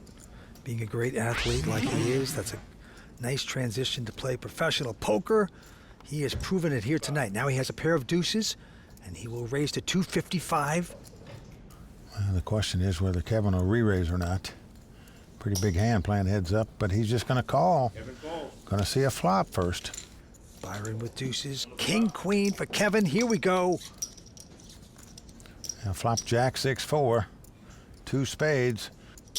Kevin leading right out into the pre-flop raiser. 425,000. He likes to do that. Take the play away from the raiser. And what a call by Byron here with just 2 deuces. And the turn card is a queen. Kevin has hit queens. Well, Kevin has made the top pair now. 3 spades on the board. He was bluffing. Now he's betting for real, and a huge bet it is. 1.1 million. Can't take that heat. Kaverman has to give it up. Kevin Stallman looking good. Well, just that quick. He's regained the chip lead. This episode of the World Poker Tour is brought to you in part by DraftKings. If you like poker and sports, then you're going to love daily fantasy sports at DraftKings. Go to DraftKings.com, enter promo code WPT, and start playing today.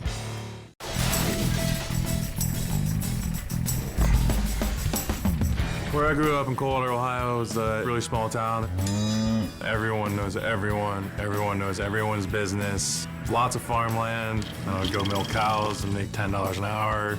So I started getting money, started playing in the bars, trying to learn poker, playing with a bunch of buddies. A lot of action, a lot of action. I had a successful night in poker. I quit my job. From Coldwater, Ohio, Kevin Stallman. Been doing it ever since. What a story. And I'll tell you, I'd rather milk players than milk cows for $10 an hour. That's for sure. Well, I don't blame you, Vince, but we just got word. Well, Kevin's family just arrived, and they're hiding backstage. I'm Kevin Stallman's brother. We drove 11 hours to get here, decided to come here last night, the night before, and this is his girlfriend, Hannah. But he has no idea that we are here right now. It's a secret. All right, your secret is safe with us. But Vince, who drives 11 hours to see somebody unless they're in for a piece of the pie? That's what I want to know. That's the farm gang for you. And they're backstage. Kevin, former cow milker, out in front with 9.4 million here. These 2 guys came to the final table as chip leaders. They grew up 45 minutes apart. They're good friends. Here they are fighting it out for the most coveted title on the World Poker Tour. Well, Kevin doesn't raise, just calls Byron in. And the flop is a 3-3-8, 3 of a kind for Kevin Stallman. Byron's going to check. What a flop for Kevin. And he leads right out after his opponent checked the flop. Bets 150. Byron calls him with just king high. Must hit king to win this pot. Now the board pairs 8s. Byron checking. Kevin checking. Deuce on the river. Kevin with 3s full. Byron with nothing. Well, he is going to take a stab at this with a bluff. 325. Well, Kevin's got a full house, so he'll be going nowhere. I think he'd raise in this spot, which he's doing. Yep, an additional close to 1 million. Yeah, it's a healthy raise, Vince. More than what's in the pot by far. So that could raise the antenna and suspicion of Byron. Why is he making such a big raise? Well, Byron's got to give that up. So 3. I had a 3. No. I showed it. You did? No. And Mike, it's hard to believe that another season is coming to an end. But you know, I know one place where The season never stops. Constant action, and that is on clubwpt.com. Well, you said it, Vince. There's always a fun game to find on clubwpt.com. No matter what time of the day, you get to play all the poker you want. You can win your share of cash and prizes, and you could even win entries into live events out here on the World Poker Tour. No, it's pretty incredible. You take a shot at the big time, and you at home can do that. Visit us out here on the World Poker Tour, clubwpt.com. Never lose a dime playing poker, guaranteed. Okay, about to start up. Let's go back down to the table. Can we get cocktails? Get a beer? I can't breathe. I can't even... Get some drinks for our friends, too, can you? Send a bottle over there. And the antes are going up to 25,000. Blinds are 75, 150, Mike. And it is cocktail time for the two gentlemen going after this championship. Well, why not? They're both taking home huge paydays wherever they finish. I call you Byron. How much? What a week it's been for both of these guys, but one of them is going to take home a WPT title. Well, Byron has raised with an 8-7 of clubs. Been called by Kevin with ace-4. And the flop is a jack 6-4. Well, Kevin's got bottom pair and checks. Byron with the gut shot straight draw is going to bet. Continuation bet 275. And Kevin with the 4s. Yep, he makes the call. Kevin calls. Here we go to the turn. A deuce comes off. Not going to change much. Action's on Kevin this time. Whoa, he's going to lead out and bet. He's betting 525,000 here. And Byron's trying to figure that out. He said, look, I raised before the flop. I bet on the flop. This guy did nothing. Now all of a sudden he's going to lead out when a deuce comes off? I don't think so. I'm going to raise it 1.25 million. Cool. Wow, what a call by Kevin here. Let me tell you something. When this pot gets raised on the turn, it is hard to put your money in there with 2 4s. River card, another 4. Well, a dream card on the river right there for Kevin. Let's see how he plays it. Oh, he's going to try to trap here. He checks. Well, he played it smart. Only way Byron can win this pot is to try to bluff at it, but that's not going to work. Good check. Check, check. Byron waves a white flag. Good for him. Saved his money there. Did I have you? Look at that. Byron not falling into the trap. Doesn't look like I did. And there's Kevin's family. So excited to see him take down that pot. There are 100,000 reasons to love ClubWPT.com because as a Club WPT VIP, you get the chance to win a share of $100,000 in cash and prizes every month. ClubWPT.com. Never lose a dime playing poker, guaranteed. We're here in the kitchen of the Old Homestead Steakhouse in Borgata, where Chef Romeo is going to teach us how to make the perfect steak. All right, girls, we got 5 items for this. So the first thing we're gonna do is we're gonna salt the steak. Come on, more. This is grapeseed oil. I'm gonna pour this in here. Now, if you want to grab me 1 clove of garlic, just throw it in there.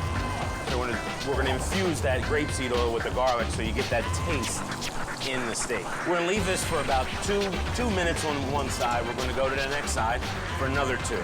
So you should get that nice restaurant crust on there. Go ahead, you can flip it over. Ah, you got it. Nice. Ooh. Then before we're done, we're gonna add that sprig of rosemary in here. And put it in the oil? Yeah. Okay. Oh, the whole thing? Yeah. Let it go. Wish you guys can smell You know, it. here at the Homestead, it's a 4 basic food groups. Beef, beef, beef, and beef. Oh, all right. Let's get into it. All right. Thank you. Good job. Good job. Well, Vince, we've eaten in that steakhouse many times. It really is good. Well, we are into deep stretch here at Borgata. 2 guys from Ohio, 2 young superstar poker players going at it. And right now, action on Byron. He's going to raise with a jack 8. Kevin, the chip leader, with 12 million. Well, quickly calls with the 10-8. Flop. Queen 9-7. Kevin with the open-end straight draw. He is going to lead out and bet 525,000. Byron with the gut shot straight draw, trying to figure out what to do. Byron taking his time here. Big decision for him. Well, he's a methodical player, meaning he takes his time.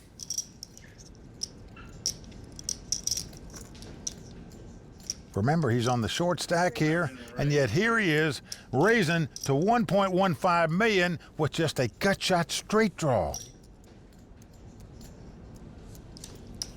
You just wonder if he'd just ship it here to try to bust the guy if he could make this straight, but no, just makes the call. Going to the turn, who will get lucky? It's an ace of hearts. Well, this gives both players a flush draw to go along with their straight draw, and Byron with the bigger flush draw. All in. He's going to put him to the test, putting them all in. Wow. Jesus. And what a quagmire Byron is in right now. I don't see how you can play this hand if you're Byron. It's for all your money. Now, we can see he's got the best hand with Jack high and the best flush draw, but if you're sitting in this seat, there's no way you can really believe this is the best hand. This is one messed up hand. Whether I call it off and look like a complete idiot or pretty smart.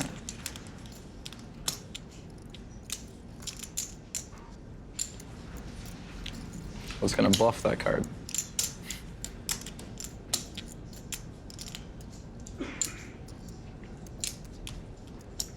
He's a zombie.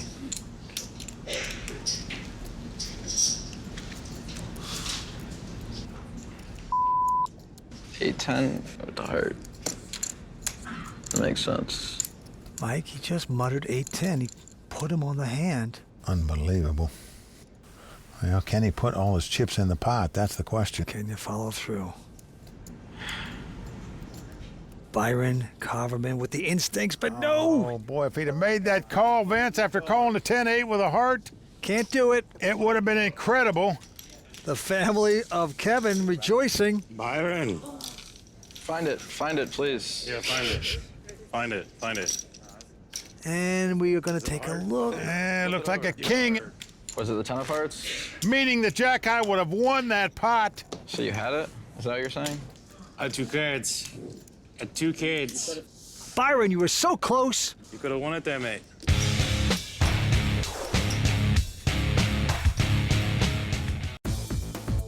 Welcome back to Borgata and the WPT World Championship. Heads-up action continues.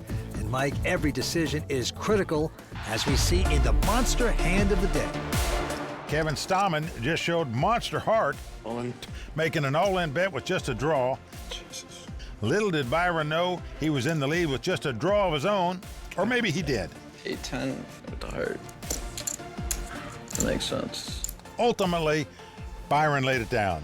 And Vince, what impresses me the most in these two guys is their monster ability to put each other on a hand. Byron. And right now, we're getting word that Tony Dunst stopped back by to offer some more thoughts on this hand in the raw deal.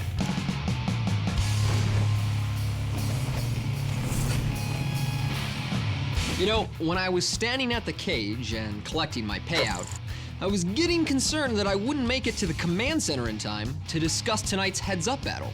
Fortunately, this match features one of the slowest acting players I've encountered on the tour, Byron Kaverman. But Byron is having an incredible season on the WPT, which begs the question, is all that extra thinking leading him to better decisions, or is he just wasting everyone's time? Let's break it down. It's no shock that this final table ended in a match between Byron and Kevin. The two of them had the most chips coming into the final table, and both managed to maintain and build their stacks while the rest of us dropped out. Good luck, guys. Now Kevin is gradually building his lead over Byron. Any idea how many you have? Who's below 30 blinds entering a hand that sees him opening the button for a min raise with Jack 8. Kevin makes the call with 10-8, and both players flop a draw on 7-9 queen with 2 hearts.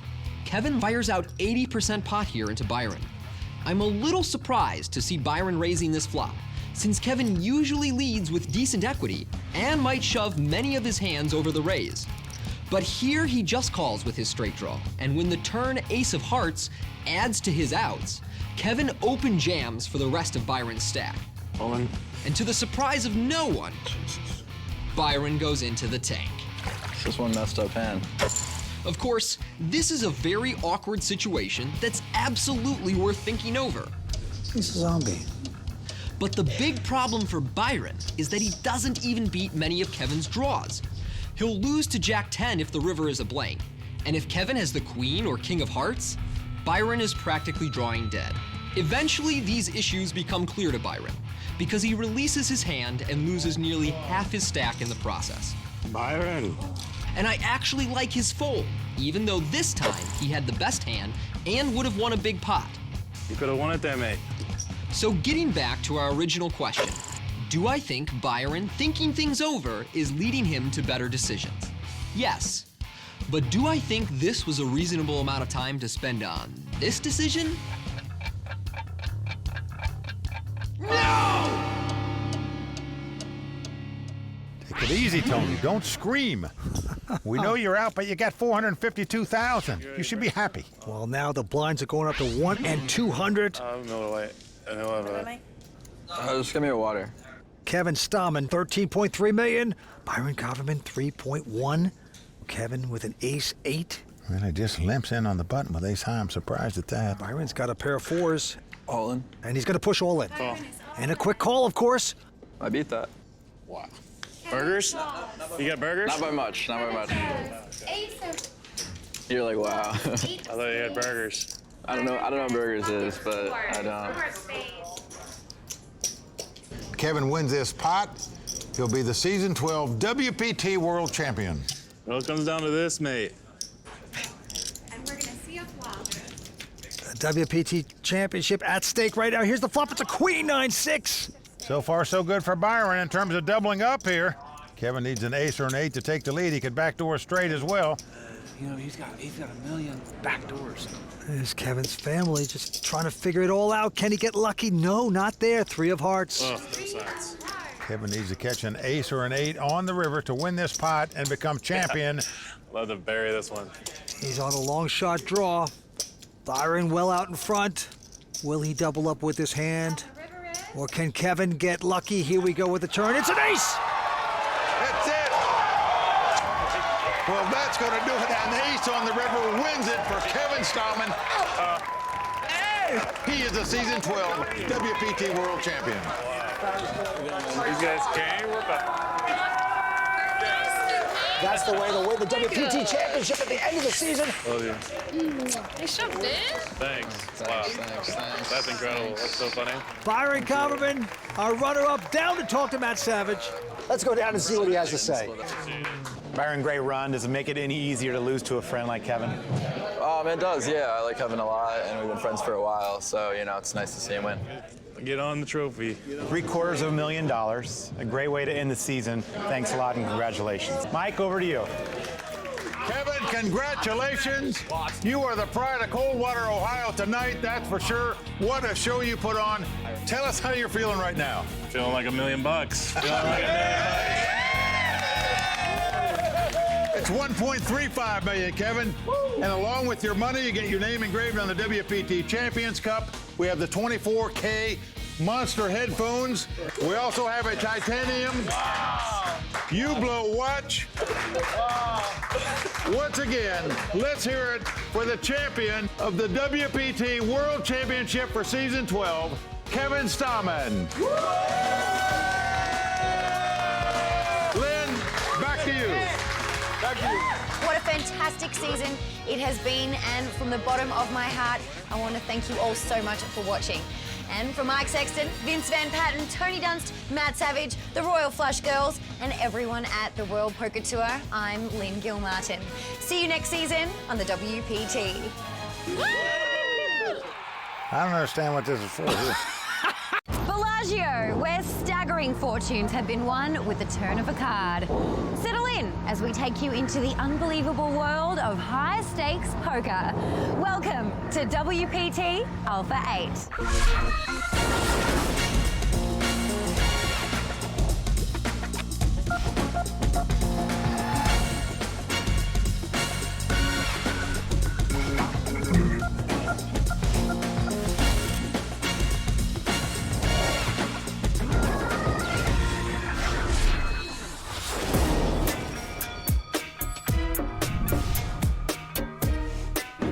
You ready to go? No. Do I look ready?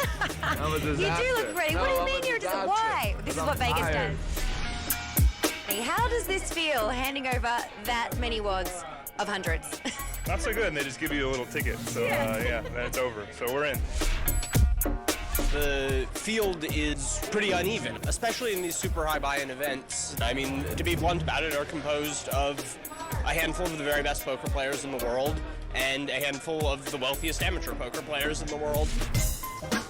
I love the tie and the suit. You look, and it's a practical suit jacket because it's a comfortable one. It is, and I can hide, like this because the pros, they all can read souls and stuff like that. And this will deflect that. My first Alpha 8, super excited, kind of nervous, but can't show that to the players. Go in with that calm, cool, collected, Act like a caveman, just like, don't mess with me. Survival of the fittest in that wild field. Yeah, exactly.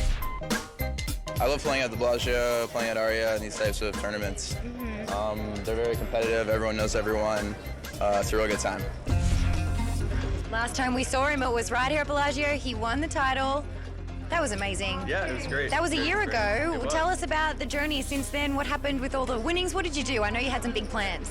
I invested in a yoga retreat in Austin, Texas. Amazing. So that's pretty cool. So he's here to just get more, to reinvest and make it even better. I suppose so. Try to make the world a better place. Yes. Inspire people. Hey, Eric. How are you? Good. He's buying in. What's this? Super dark chocolate. He has his brain fuel ready to go. 2 blocks of it. For me? Can I really take this? Yep. Thanks. All right, good luck. Okay. Thank you. I'm the least exciting interview in the world. No, you're not. Hey, I got chocolate out of you. That's exciting. That's my favorite interview so far. Well, I need to get lucky, play well and get lucky because these are the best players in the world, and it's really an unbelievable privilege to get to play with them and do your best. They sure are. He's got Antonio Svendiari just standing behind him casually, handing over $100,000 as well. This is the real deal right here at the Bellagio Poker Room. You've just handed over $100,000. How do you feel? Well, they were chips. They just had numbers on them, so it didn't really. If I had to give $100,000 in cash, I probably wouldn't do it. That hurts. You wouldn't, really? I respect money. $100,000 is a lot of money. It is a lot of money. It is a lot of money. All right, well, let's see if you can use that money very well. Okay. Good luck. Thank you. What goes through your head when you hand over $100,000 in cash? Well, it's really, I just hand them 4 25K chips, so it doesn't really feel like anything. Oh, it doesn't feel real? Yeah. So it's just like plastic, like swiping the card. It's not real. It's not real. It's not real cash. This is going to be fun. It looks like a really good turnout, and I love playing these 100Ks. They're great. Well, it's so good to have you here. Always a pleasure. Finally, we've got Daniel here at Alpha 8.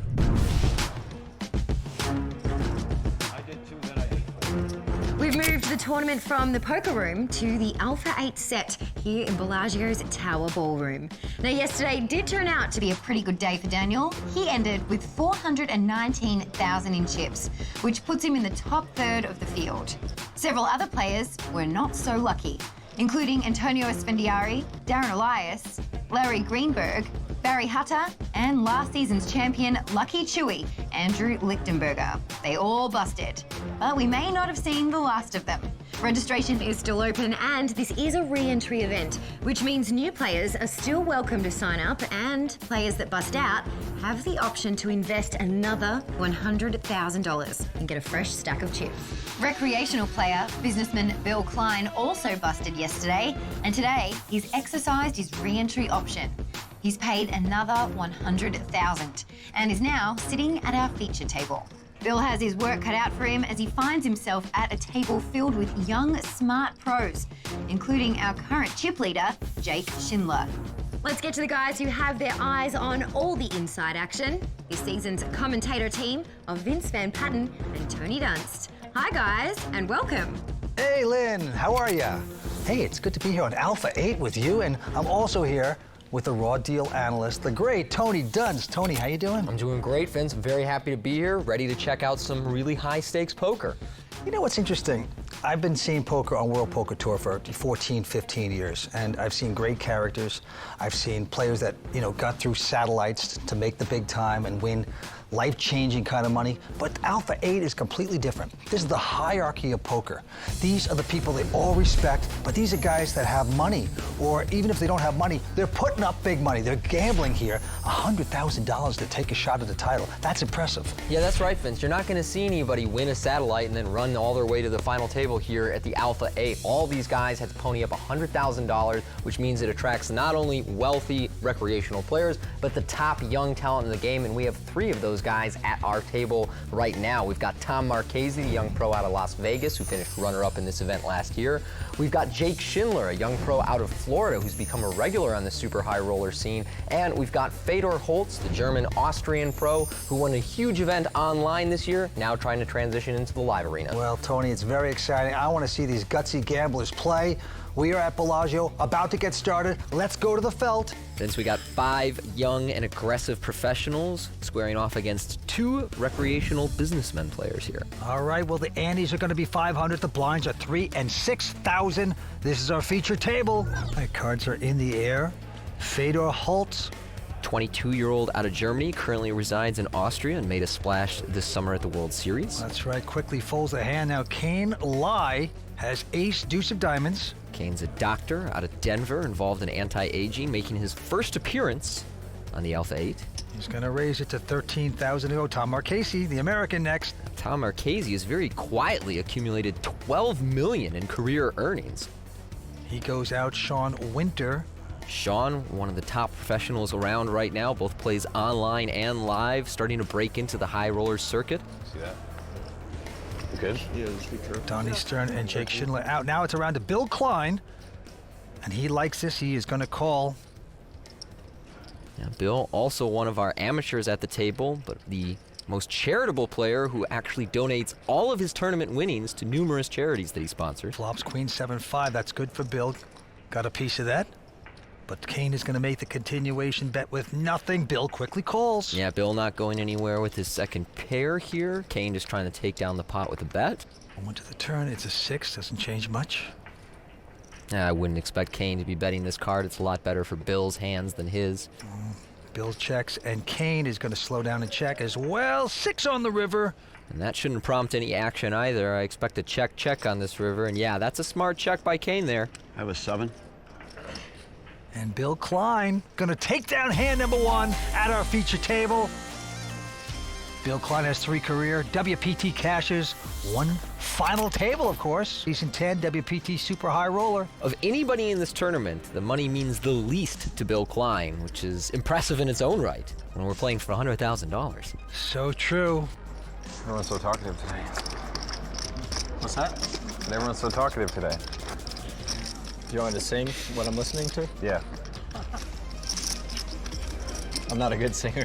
It's okay. What are you listening to?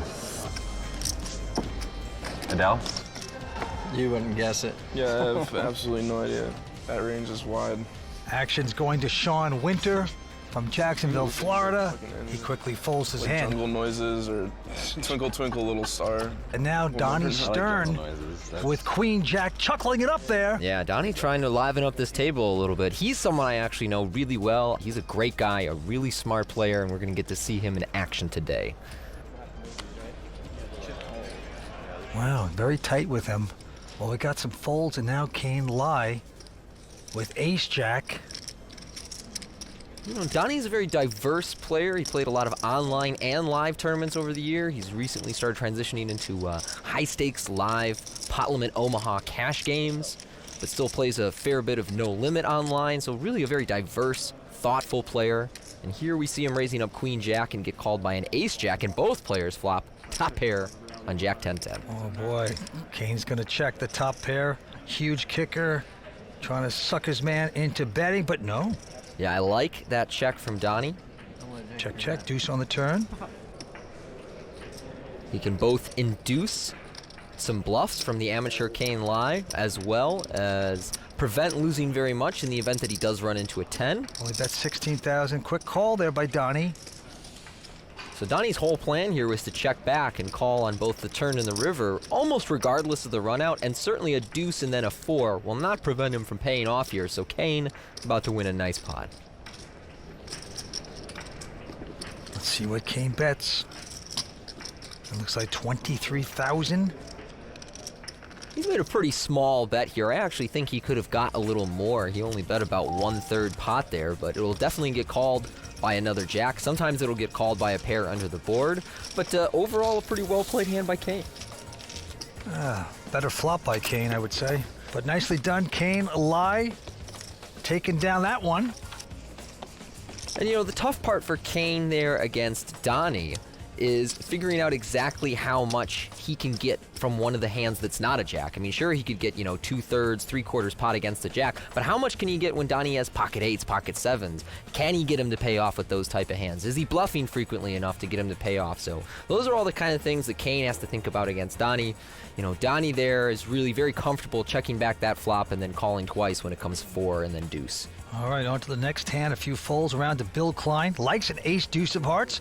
We'll raise it to 14,000. Fedor behind him with a 4-5 of hearts is considering this.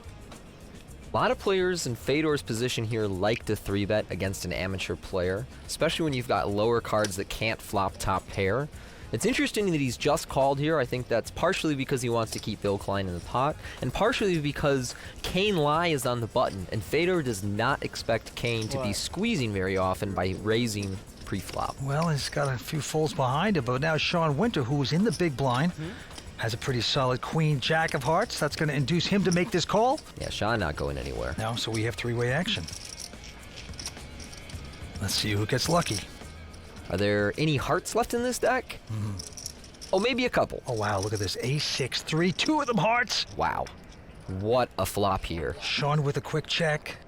And Bill Klein flopping top pair and the big flush will make the continuation bet of 19,000. Yeah, Bill would have the nut flush draw here if Fedor Holtz didn't have the straight flush draw here. Open-ended as well, so he's got everything. Meanwhile, Sean Winter looks like he has a good hand, but actually has almost no chance of winning here. Fedor really has a decision to make here between calling and raising, depending on what he wants to happen in this hand. Looks like he's just going to call. He wants to keep Bill in. And now Sean Winter, he's saying, what's going on? And Sean has his own decision to make. Sure does. And it's got to be tempting to raise, because if he believes that Bill is following through with a fairly generic continuation bet here, then his raise should get Bill to fold. And if Fedor is calling with anything besides an ace, or say a strong flush draw of his own, a raise should get Fedor to fold. But as we know, neither of these players have any intention of getting away from their hands.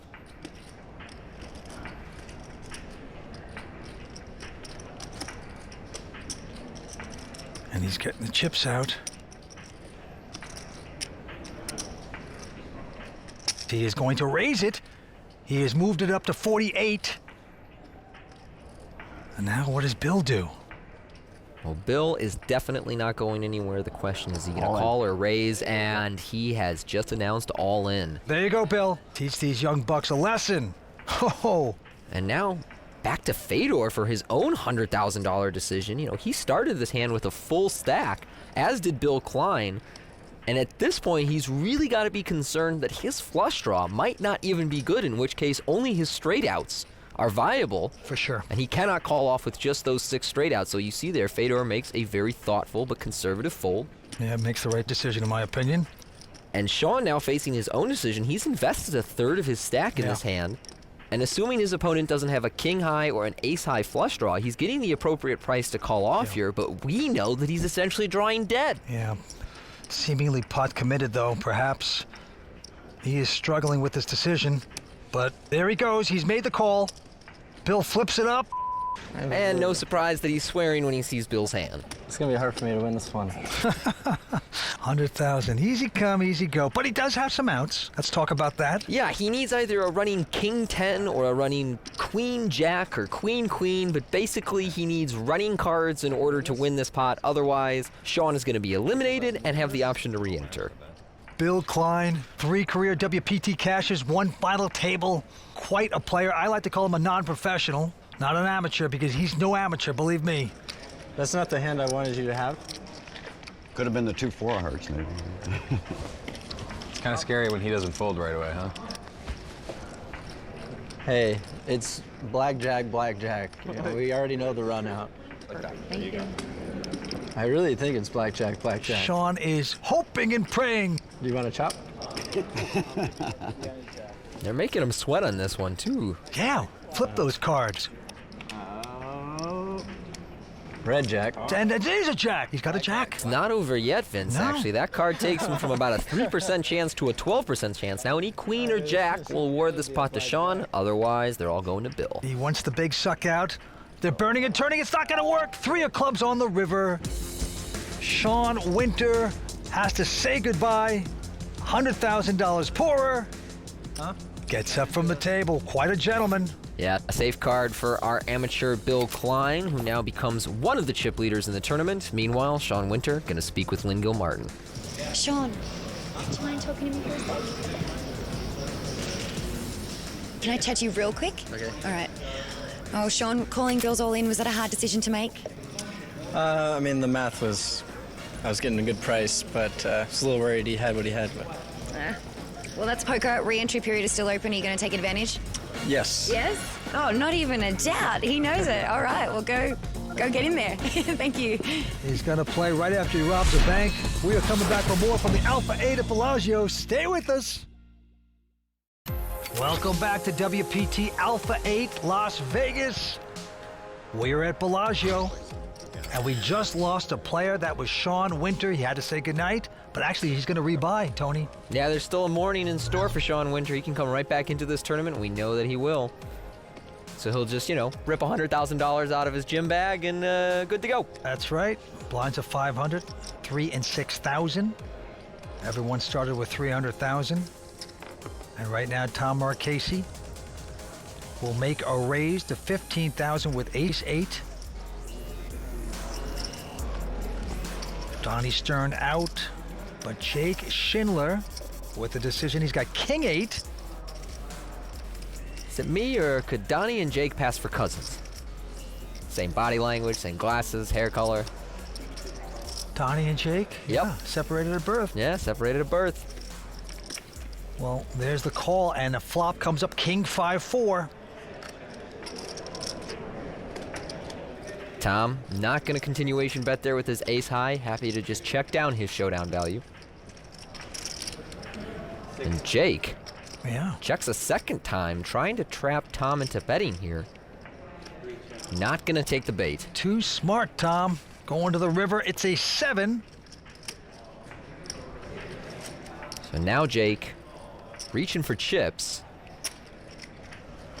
Can he get Tom to pay off here on his ace high? Jake, of course, with kings. Tom Marchese looking real serious. Will they pay him off? Nope. Yep, Tom gets away without paying off, so well-played hand there. Doesn't lose any chips unnecessarily. So here we are, peeking into the hierarchy of poker here at Bellagio. The gall of these people to put up $100,000 for every entry. It's a re-entry tournament.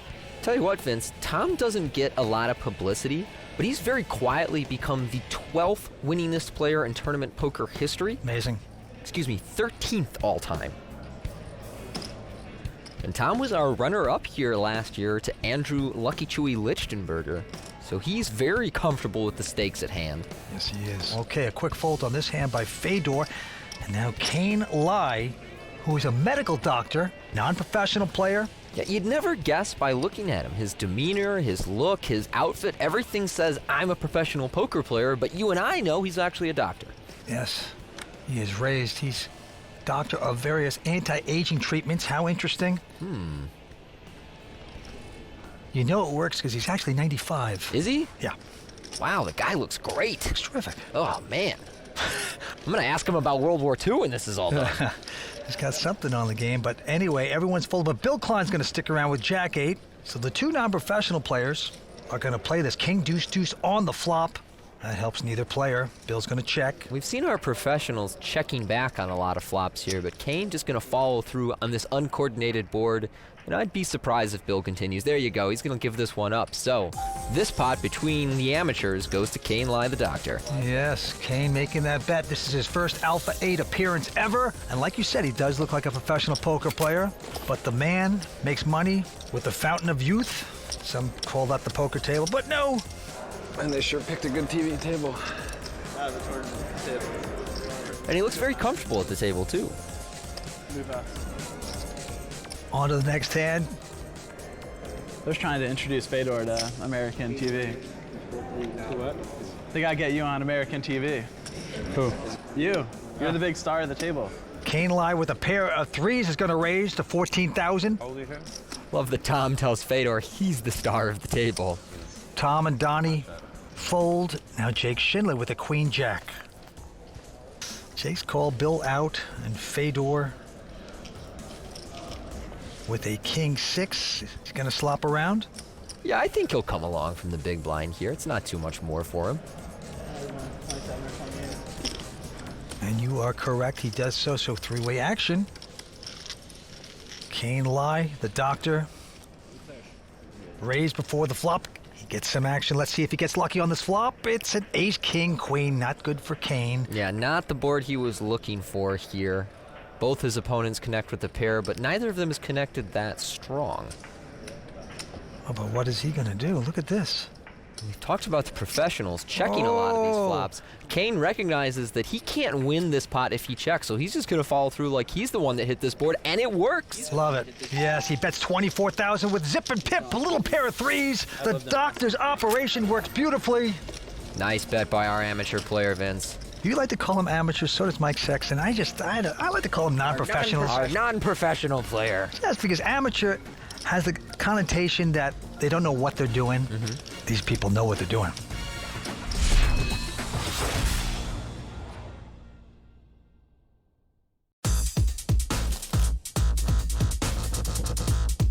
Well, Kane, welcome to Alpha 8. I believe this is your first high roller tournament. It is, yeah. I mean, first is really exciting playing with all these guys. Yes. Yeah. So what made you, pull together $100,000 to play a poker tournament?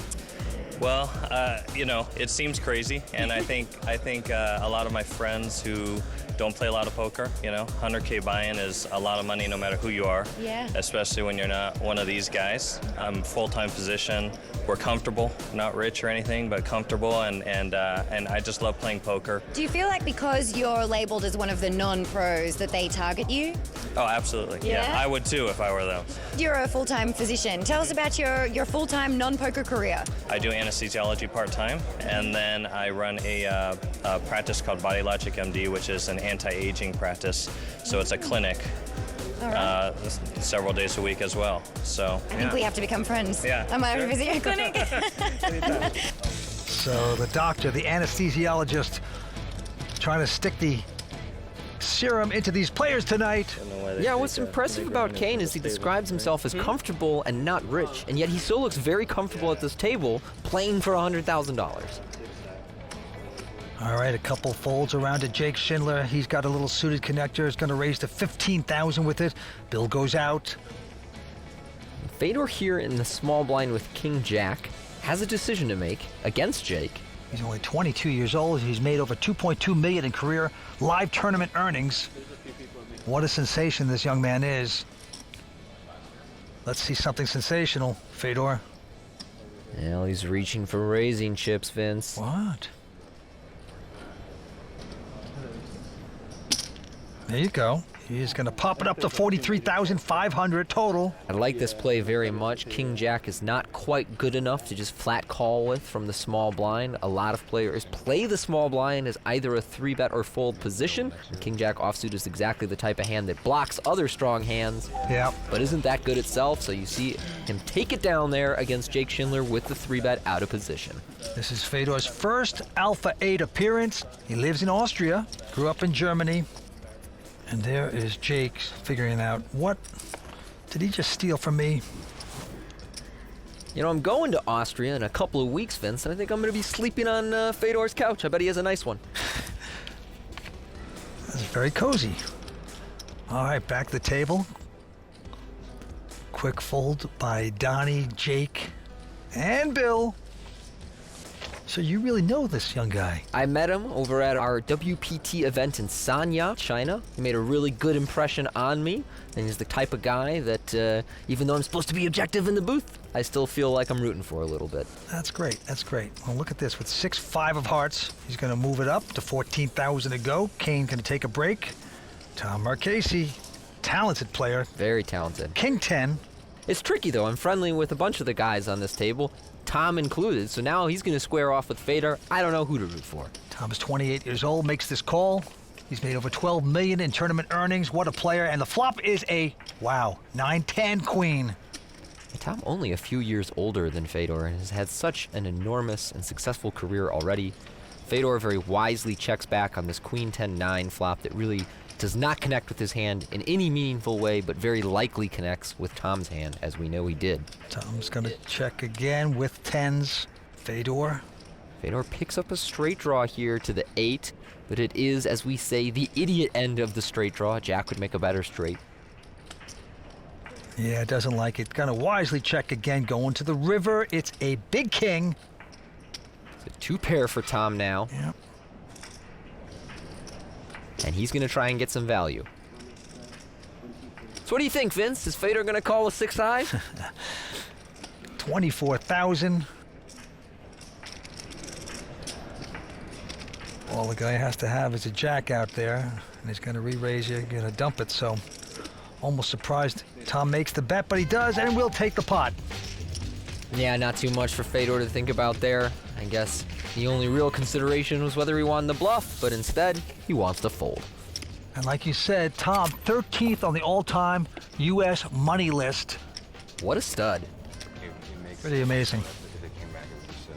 So the ante's still 500. Blind's still 3 and 6. For us, where there's like been no pros out of the U.S. in like 5 or 6 years. Bill Klein, pretty solid tight. Folds his hand. Now Fedor with a king-jack. Now you're a great player, Tony. Have you played one of these alphas yet? Put up 100. No, I have not put up the whole 100,000, but I'm hoping that Bill Klein does well in this event and I can become his next charity. All right. Fedor has raised, Kane going out, Marchese out.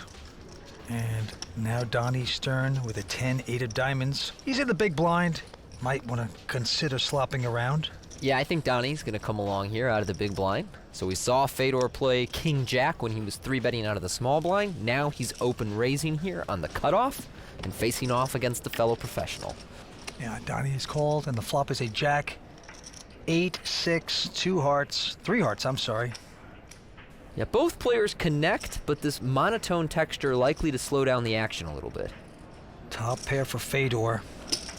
He's going to bet 25-5. And Donnie has connected just enough here to get stuck into it.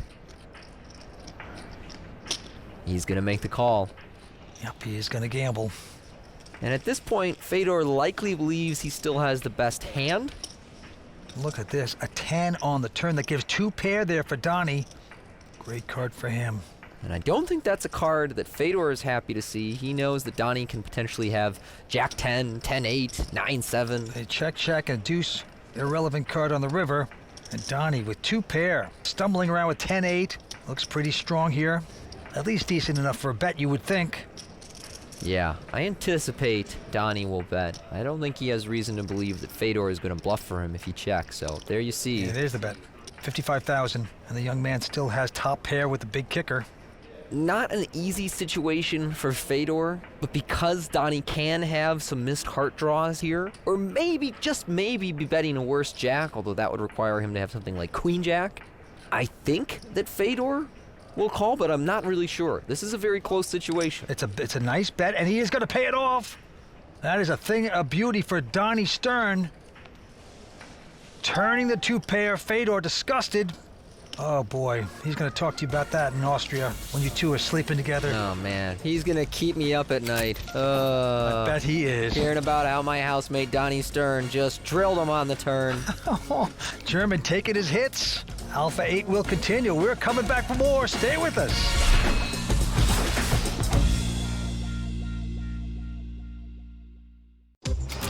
We are back at Bellagio for the WPT Alpha 8 Las Vegas. We have 5 tables here. There's our feature table where Jake Schindler is the chip leader at this table at this time. Don't forget, all the players in this room, the 5 tables, put up $100,000 to gamble at this event. Okay, Bill Klein, the 67-year-old non-professional but wonderful poker player, is going to fold. Fedor, the German, going out, and now the Dr. Kane with Queen 10.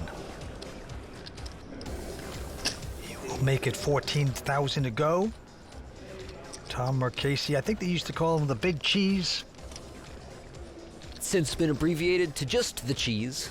Just the cheese. He's got ace-6 of hearts.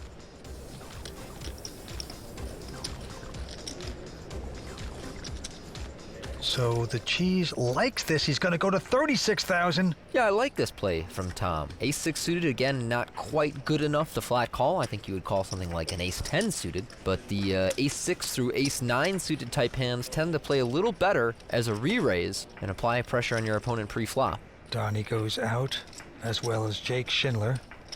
You'll notice that Tom has sized this pretty small because he's not very deep right now. He's only got about 40 big blinds, so... Kane is gonna muck it. The doctor saying, okay, cheese, you win. I also think that Tom has probably read into Kane's play a little bit. Some players, if you size it small like that, they're just gonna call with whatever they have. He's probably been observant and realized that Kane is willing to fold to small 3-bets, so he doesn't have to go that big there. On to the next hand. Fedor not going to play a 7-deuce. Doctor has problems with the 7-4. Tom going out. Donnie Stern, the New Yorker, uninterested. And Jake Schindler, the poker player's Harry Potter, is going to advance with a Jack-9. Makes it 16,000 to go. Bill going out. Yeah, quick one there for Jake Schindler. Something interesting is that when professionals play other professionals in the small blind, they often adapt the strategy of limping almost every playable hand. There, Jake, facing off against a non-professional, as you like to say, Vince, goes for a raise with one of the stronger hands. He pushes Bill Klein out. Jay's got to be happy. What a beautiful room we're in. Great ballroom. 5 tables, playing for gigantic amounts of money here. Is there any more appropriate setting for a high-stakes poker tournament than the Bellagio? No, this is perfect. All right, on to the doctor first to act. He's going to raise with Queen 8, like his aggressiveness. Ooh, yeah, you know, I'm not a fan of this one here, Vince. I don't think that raising Queen 8 offsuit first to act is a great way to adjust to a table full of professionals. We'll see if the doctor gets away with this one. Yeah, doesn't always work. Sometimes it does. A fold behind him, but now Jake Schindler with a 6-7 will make the call. Again, Jake calling with a hand that many professionals would 3-bet. I think that's because he wants to keep the doctor in the hand and play against him post-flop. Now Bill has a little money in there, and he's going to speculate with 10-6, so he makes the call as well. Now it's on the German, who has picked up the pair of aces. How do you do that? Oh man, Fedor about to drop the bomb on these 3. You get action, you look down at your cards, you see those 2 beautiful things. You try to stay calm. Show tune's going off in the German's head. The other 3 are saying, don't raise me, but there's the raise. An additional 35. Doctor's saying, why did I play in first position? I should have listened to Tony Dunst.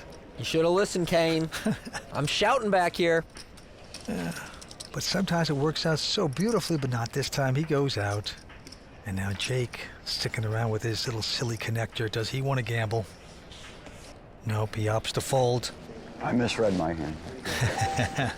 You know, Bill running a little verbal bluff there. What'd you think it was? Better than that.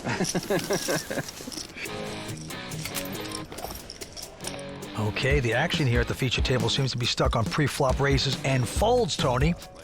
So let's go check in with Lynn and bring you up to speed on what's been going on at the outer tables. Guys, there is a lot going on out here. We saw Alpha 8 Florida champion Noah Schwartz go broke without a strong commitment to re-enter. Re-entry period still open. What do you think? Yeah. Second chance? 50-50. I don't know. I'm going to go regroup and see what happens. Yeah. Probably. Yeah, I'd probably come back in, though. What are the deciding factors? How do you make these decisions? I don't know. I'm just going to flip a coin.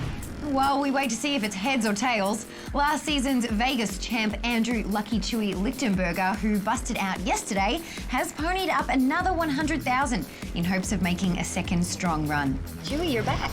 I'm back, yes, just like last year. Yes, he's taking advantage of the re-entry period just like last year, which of course you won, so that worked for you last year. Giving it a go again. Yeah, absolutely. How did it feel to walk into here, into this room? I mean, it's the same place that you won, what, $2 million last year?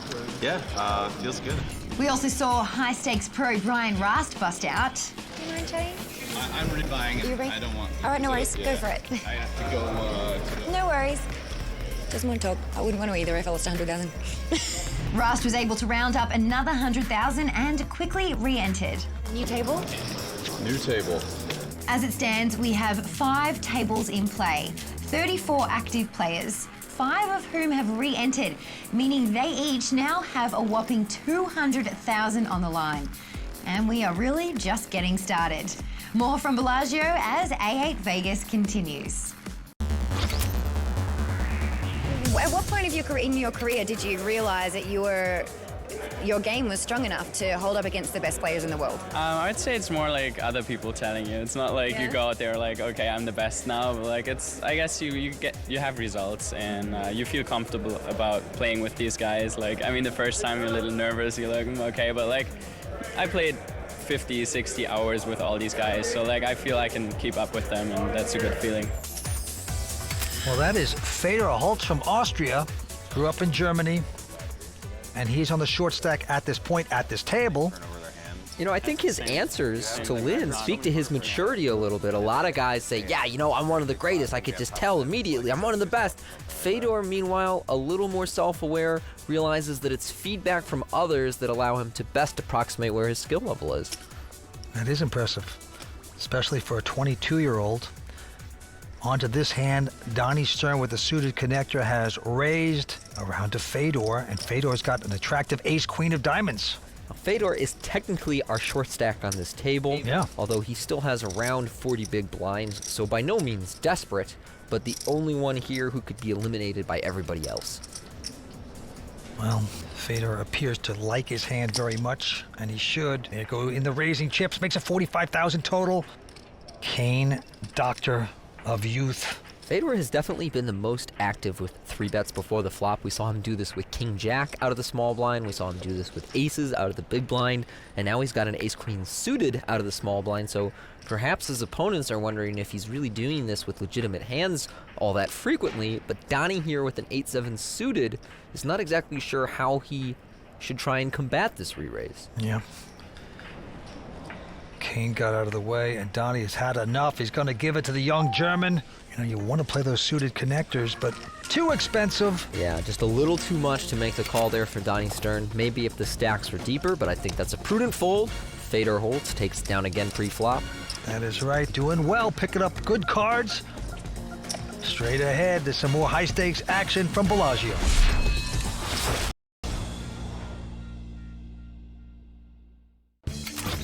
We are back at Bellagio in that sleepy little town of Las Vegas for the WPT Alpha 8. We have 5 tables of players, each putting up 100,000 to compete in this gigantic event. Let's go down to our feature table. Blinds at 3 and 6,000. Quick fold